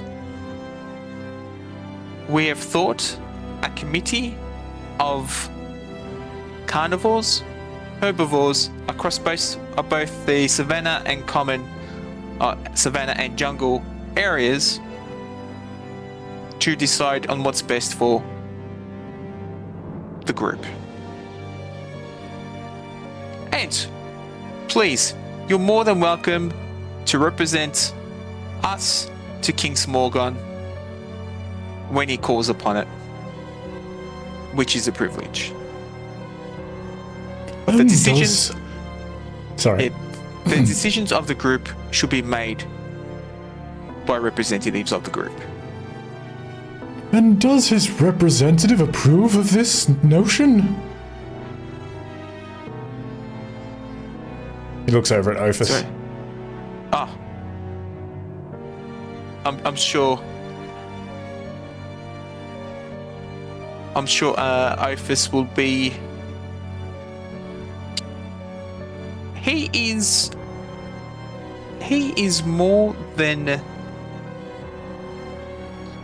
He has the backing of you to represent us in front of King Smorgon, hence the blessing and the ceremony previously done. Give me a persuasion check. Okay. Maybe both Angelo and Twig, give me a persuasion check. Should we have... are we going to one each or one with advantage? One each. Okay. Like I want to use my inspiration. Oh, no. Persuasion. Hey, I'm Okay, still I'll- just I'll like roll dead first. glaring. Yeah, Ayame's just standing there and he's just like, I would actually like to use my inspiration. Okay. And Yao Mei, you can give me an intimidation check if you wish. heck yeah. And I think he's slowly also been approaching. I'm just here for Like, just I'm on here this for side. support, everyone. Ooh.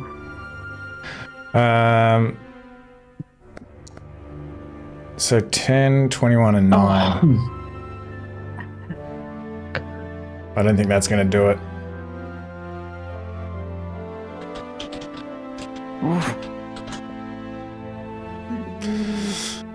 Is it too late for me to use my inspiration? No, you can use your inspiration. Okay. Alright, come on, be good. Ooh. Ooh, nice.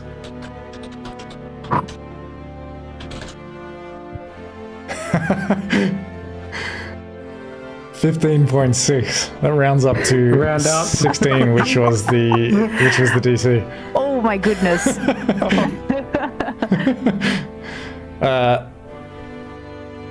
He kind of looks around at some of these people that are sort of standing around him that clearly support him. He says, "Oh well," and they look. They're kind of looking at him, like sort of shaking their heads and kind of looking at you.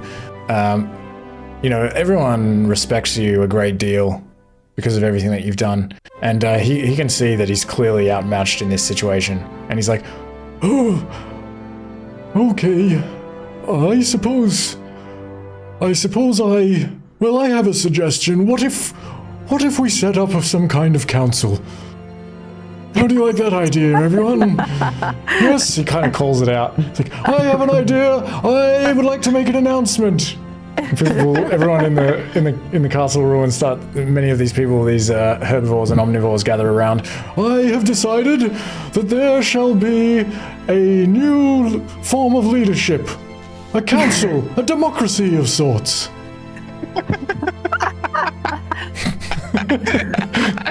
And everyone's like, "Oh, this is good." A couple of people actually clap. Like, Oh, yeah, "Hey, stop hey!" Like, "Oh, that's what I've been saying we should do all along." Oh, it's about time. I might run and like tell the carnivores to come in and tell them what's happening and then run back. Many of them will kind of cautiously walk in as everyone stands around, with the, you know, especially this Macedonian and Minotaur guard by the door, like holding their spears. They kind of step back, and like Ivan comes through and runs over to Hembe and begins excitedly speaking to her, and Brond and Carly emerge as well and greet some some of the others who they haven't been able to speak to. And Sherman emerges as well, and he's gonna kind of hang out with Warden. And also Pache comes in to the room, and he goes back up to Paluto and Junti, who he said he was making friends with. He's like, it's good to see you again. Quick question, how hungover is Pache? Like, how rough does he look, like 1 to 10? Yeah, he kind of, I mean, he wouldn't have been drinking much for quite a while, so his tolerance is probably going down. So he kind of stumbles in and he's looking like pretty miserable. He's like, I did this to myself.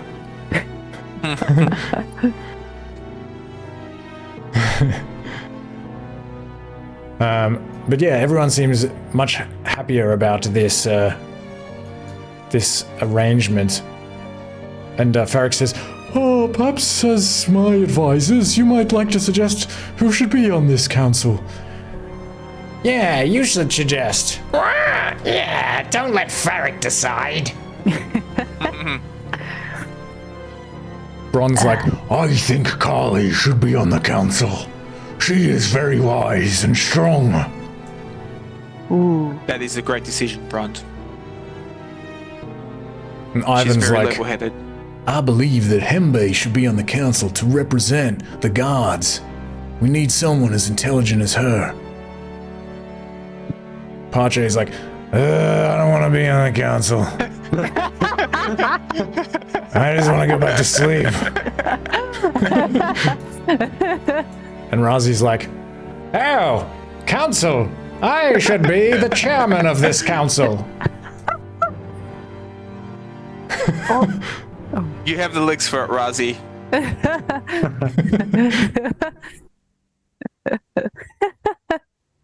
Legs to be the chair. The chairlegman. Well, that seems like a good spread. Is there anyone else? Maybe Meegu is like, My husband Umak, when he recovers, he is very wise and even-minded. I think he would be good on the council. Umak has seen some things. I think he would make a wise council member. and Egok's like, Egok would like to be on the council. and Bron's like, Shut up, Egok. You're not the thinking type, really. it's like, I resent that.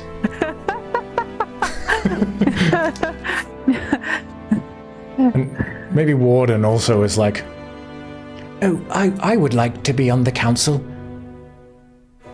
I have some ideas for some things we might do to improve things, if that's okay with everyone. You're more than welcome.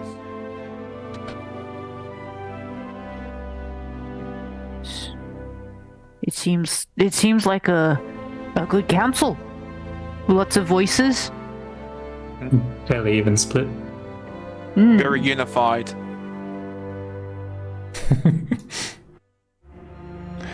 Yes, and especially with me at the helm, nothing could go wrong. Oh, what did that guy just say?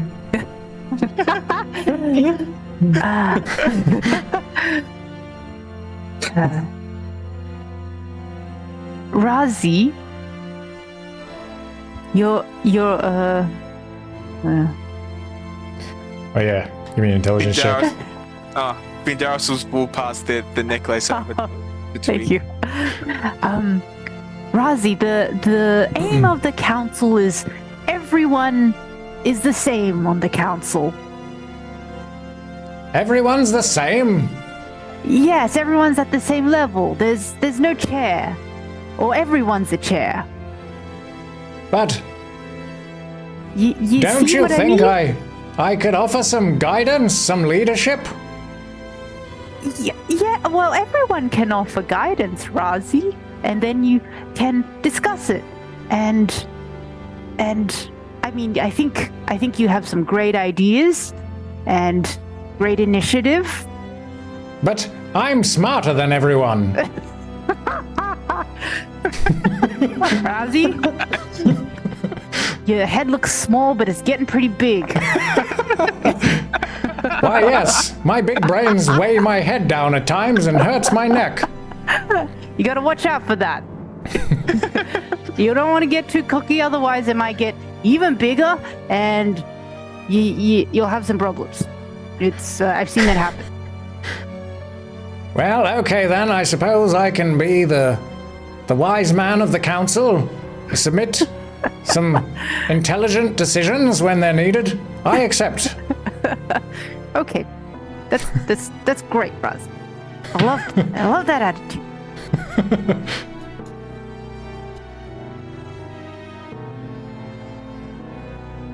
And yeah, maybe we should leave it there for the session. Unless there's anything anyone else wants to do. Oh, just bits and pieces, like giving some of the equipment to some of the characters, but I'm happy to do that next session.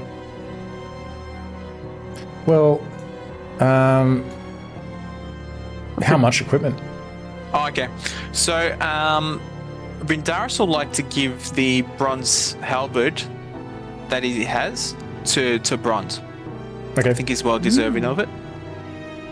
He's well armored now. Yeah. He would also like to leave armed and in armored. Hembe's keeping the tapestry of law that maybe she can look over Yeah, nice. with Ivan. Yeah. Okay. Tapestry of Law. Okay. And She's like, very interesting. This seems to tell a story. I don't know anything about some of these things. If this is how the folk in these lands came to be, then how did we come to be? so many questions.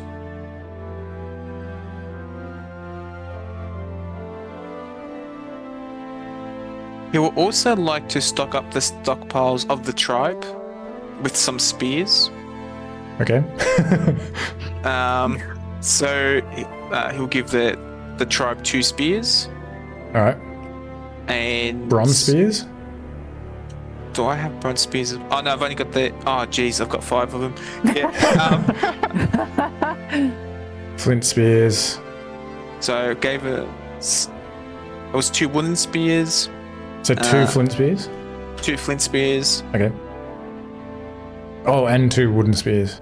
and 2 wooden spears, and I'll go 3 bronze spears, and I'll keep 2 bronze spears. Okay. I'll let you adjust your character sheet. 3 bronze spears, did you say? To them? Correct. Sweet. Okay.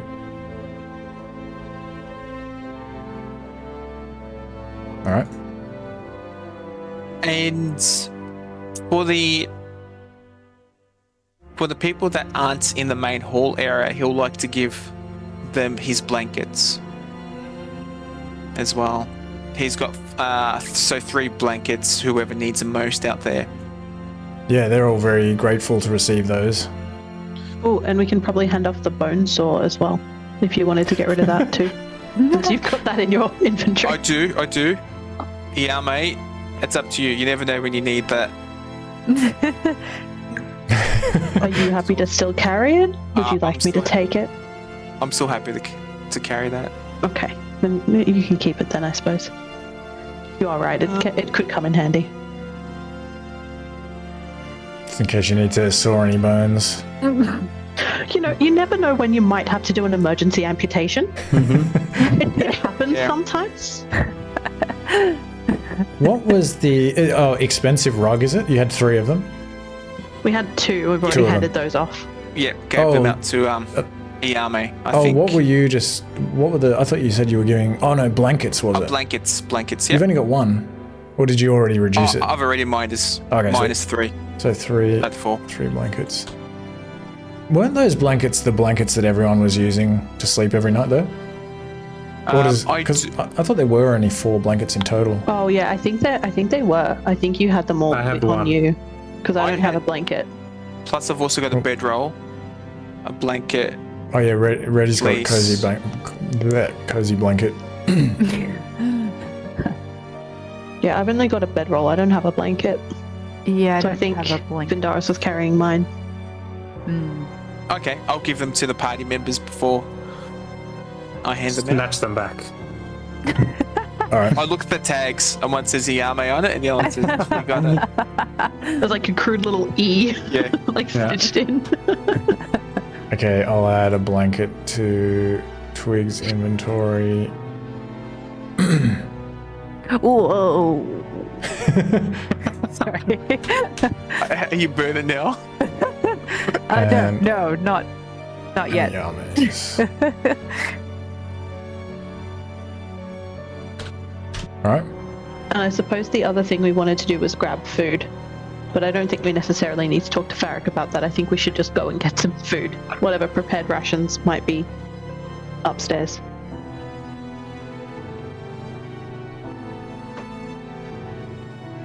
Ayame's going to try it at least. And Vindaris will offer to the party members if anyone doesn't want it. He has a short bow. If no one likes it, he'll like to give it to Lazarus. Yeah, you can find Lazarus up on the wall. Or maybe he comes Yeah. down, he's kind of having breakfast here. He's taking a break from being on watch.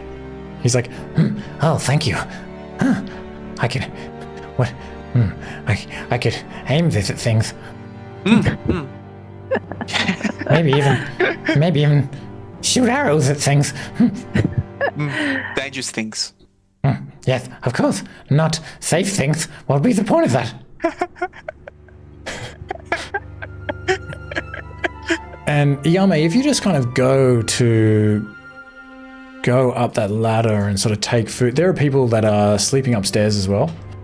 There's like a whole nother level, which is kind of partly open to the elements as well, but there are a bunch of tents and things up here, and there is a whole kind of like collection of things that have been stockpiled here.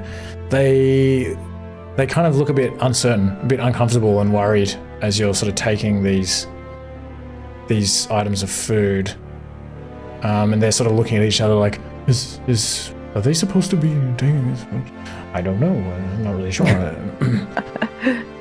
I'm happy to kind of explain that, we're heading out on another mission that'll help the group. Like, we just need to stock up on a bit of food. We're not taking everything or being unfair. We just need to take some supplies for the road. One of them, maybe an Ungul, is like another deer folk. It's kind of like, oh, well, yes, please don't take too much. It's hard for us to find all of this food. It's taking a lot of work. How much would you like? Well, we need supplies for a few days. It's hard for us to find food as well. Something we can carry with us in case we need it. Oh, okay. We need about 5 rations a day. 1 carnivore, 2 herbivore, 2 herbivore, 2 more herbivore, ideally, per day. So you want? So I'm hoping for like maybe 3 days worth of food for all of us. Obviously, double rations for Vindaros. So for 5, how many days? Sorry. I'm thinking 3. 20 rations. Yeah. 20 rations That will like seems clear reasonable. them out quite a lot. That's like 20 kilograms of stuff as well.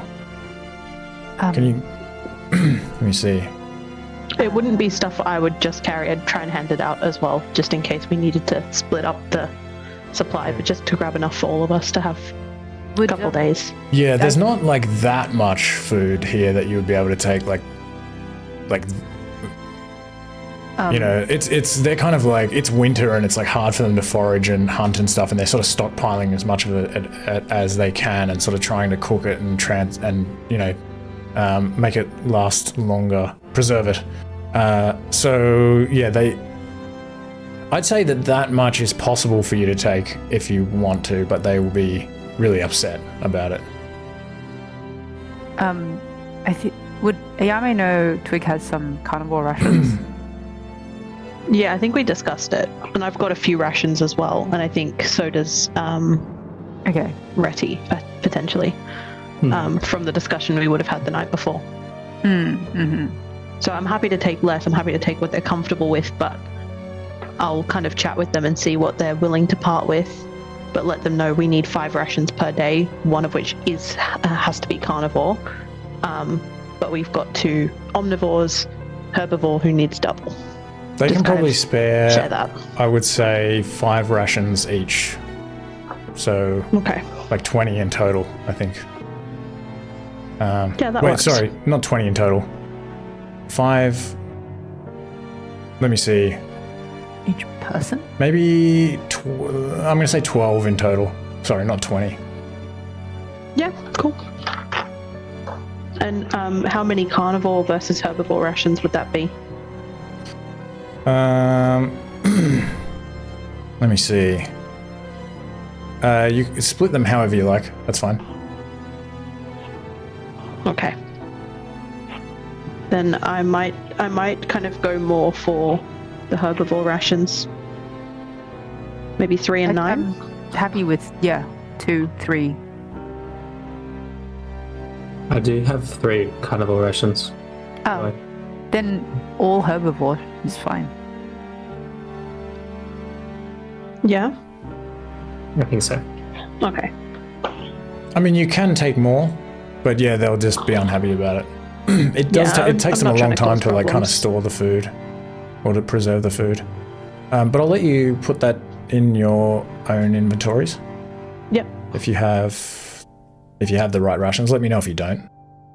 If I'm only taking herbivore, then it's fine.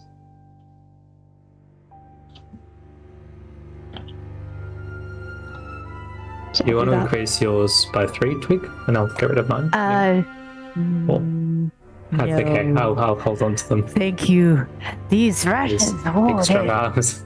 That's what you got it. they're great, but hefty. Hmm. Also, Vindaris will like, if anyone will like it, they're more than welcome to it. He's picked up the belly bow as well. Was that heavy duty bow. If no one wants it, he'll provide that to the tribe. Gastrophetes, I guess is how it's pronounced. What? Did I miss this? Or? You looted it from the leader of those Suscan raiders that attacked you when you were like camping in that amongst the hills near the stream. And it's my attempt at kind of adding something that like predates a like heavy crossbow. So it's just this kind of big like bow that you kind of pull back and you rest it on your belly and use your body weight. But yeah, you can leave that here if you wanted to, Vindaris. Wait, who are you giving it to? Sorry. Oh no, to the tribe. To the tribe. Okay, sweet. Can I also sorry, go. You finish. I also had a copper chalice with the silver figurine on it. Now, I just want to confirm. It says it's 12 kilos. Is that correct? I think so. It's like a big copper chalice. Oh, a big trophy. I mean, not that big. Yeah, I mean, that is pretty... Well, it's like a heavy kind of metal object. 12 kilos. Yeah, maybe that is a little bit too much. No, it's okay. I'll leave that with Hembe. Okay. She might use it for a couple of the councils. Maybe I didn't convert properly from pounds. I can't remember how I came up with that. But yeah, you can leave it to Hembe. She's like, oh, wonderful. Oh, it's very scratched. It's got lots of scratches all along the inside of it. But still very, very beautiful. I don't mean to complain, I just noticed. I'm just bringing that up because you used it to grind the einkorn. Yeah, it's true. Can I also give to Hembe some of the redbud seeds and black locust seeds that I collected? Oh yeah? Okay. Not too many. I want to be able to cast spells. You know.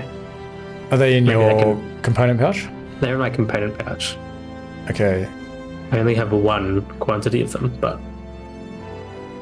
If you only have one quantity, there's probably, I don't know, you can't really split one quantity in Okay. terms of, I mean, you can give her a couple. That's I fine. got 2 seeds of each. Yeah, she's like, "Oh, Good thank luck. you. I'm sure I will find use for these. Thank you. And the last one. Yep. Now, Vrakkar mentioned, I forgot who else works. He's like a tailor Oh, that she weaves. Warden. Warden, yeah. I might give Warden, if he's interested, or Vrakkar, whichever one, the leather worker's tools for the clothing. Oh yeah, Warden would definitely be interested in that. He's I always forget what species he is. Where is he? He's a mongoose folk. And yeah, he's actually, you notice, kind of dressed like really well. Like he's like tailored himself like really nice, like neatly tailored, like clothing out of hide and leather, and is wearing like maybe even he's had some time to embroider this like kilt that he's wearing. He's like, Oh, nice. oh, thank you. Thank you very much. I will put these no to good problem. use. I've also got one final thing that I forgot I had.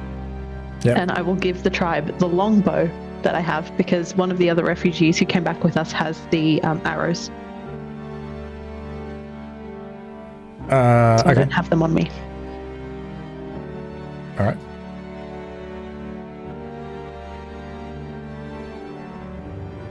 Let's go find Tristan. Does anyone else want that longbow? That's like the strongest ranged weapon you guys got. I guess nobody's really doing ranged attacks. Yeah, it's only like ranged spells. Yeah, not martial attacks. Okay.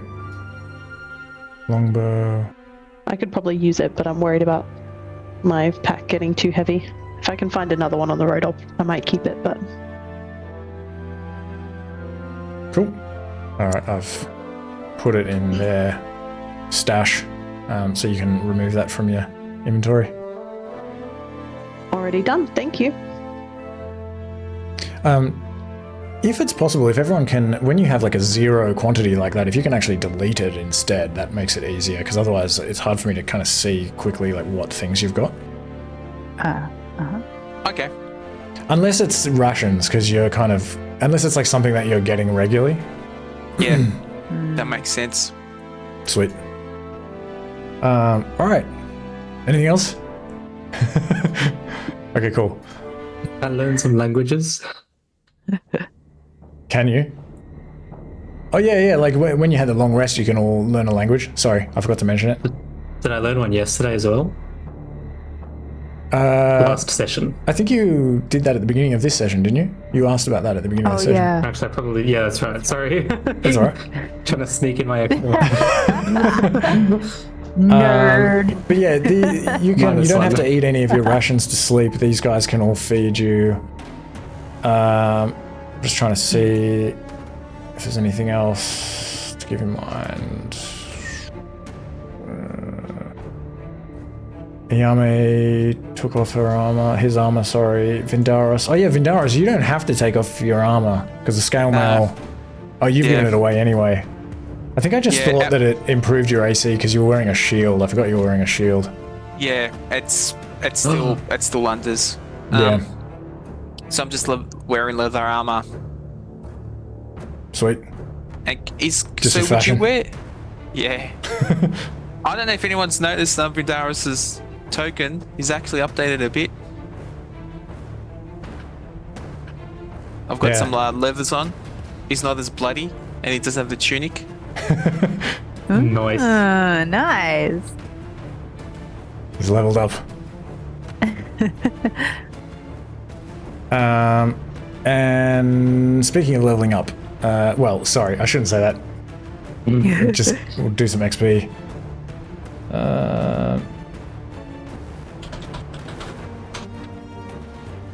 I had to drop like 120 kilos of items. I think how much like stronger you'll be now though. Like you've been like wearing these like be like, weights all day. Yeah. 2 weeks. Weight my shoulders. I'll be like, You move like twice as fast. I got my new sneakers on. It's like runners, it's like joggers who wear the little ankle weights and then they take them off and they sprint so much faster.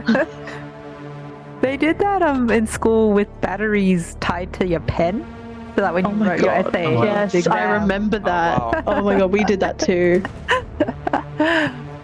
Yeah, because you'd like fly through the words when you didn't have the weight on anymore. So good. So there's the regular XP, and then ready, you get some catch-up XP. Woohoo! You get this much. Does that work? I don't think so, but I'm not sure. Yeah, don't it doesn't see look like it anything. did. There you go. Ah, no, it does, yeah. Yep.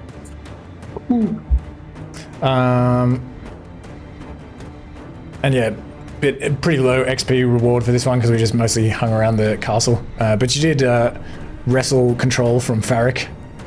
And Yes, I was very happy with that in the end. Yes. The council. We brought democracy to this strange land. We are the inventors of democracy. It is now canon. We did it. and so where do you want to go in the next session? I forget which way you were going first. I guess we're going after Tristan first. Yeah. Going And then to Verdalade. Oh, Okay. Yeah. Yep. Yeah. East, quick stop. Come back. Oh, before we shoot off, I'm sure we're going to stay in the castle next week. Yeah, we'll start there. Yeah, cool. Because he might, Vindaris might ask Hembe for a blessing or some healing before he heads out. Yeah, true. Actually, they also will be able to give you a healer's kit. They've put one together. Nice. And yeah, they can also give you like basic, basic like temple services. Cast a couple of different types of spells. They can cast Identify as well. A couple of other things. I'll let you know. Sweet. Also, though, do you kind of head out immediately? I guess you have to because you've said that you're gonna Yeah, we have go to. after Tristan. Yeah, we have to at least look like we're making haste to try and find him. Yeah. Keep up appearances and all that. All right. So we might just do like a quick stop to Hembe, get a little blessing for the road, and then we can run away. Sweet. Into the plains. All right. Thanks for playing, everyone. Sounds good. Thank you. Thanks, guys. Good luck tomorrow.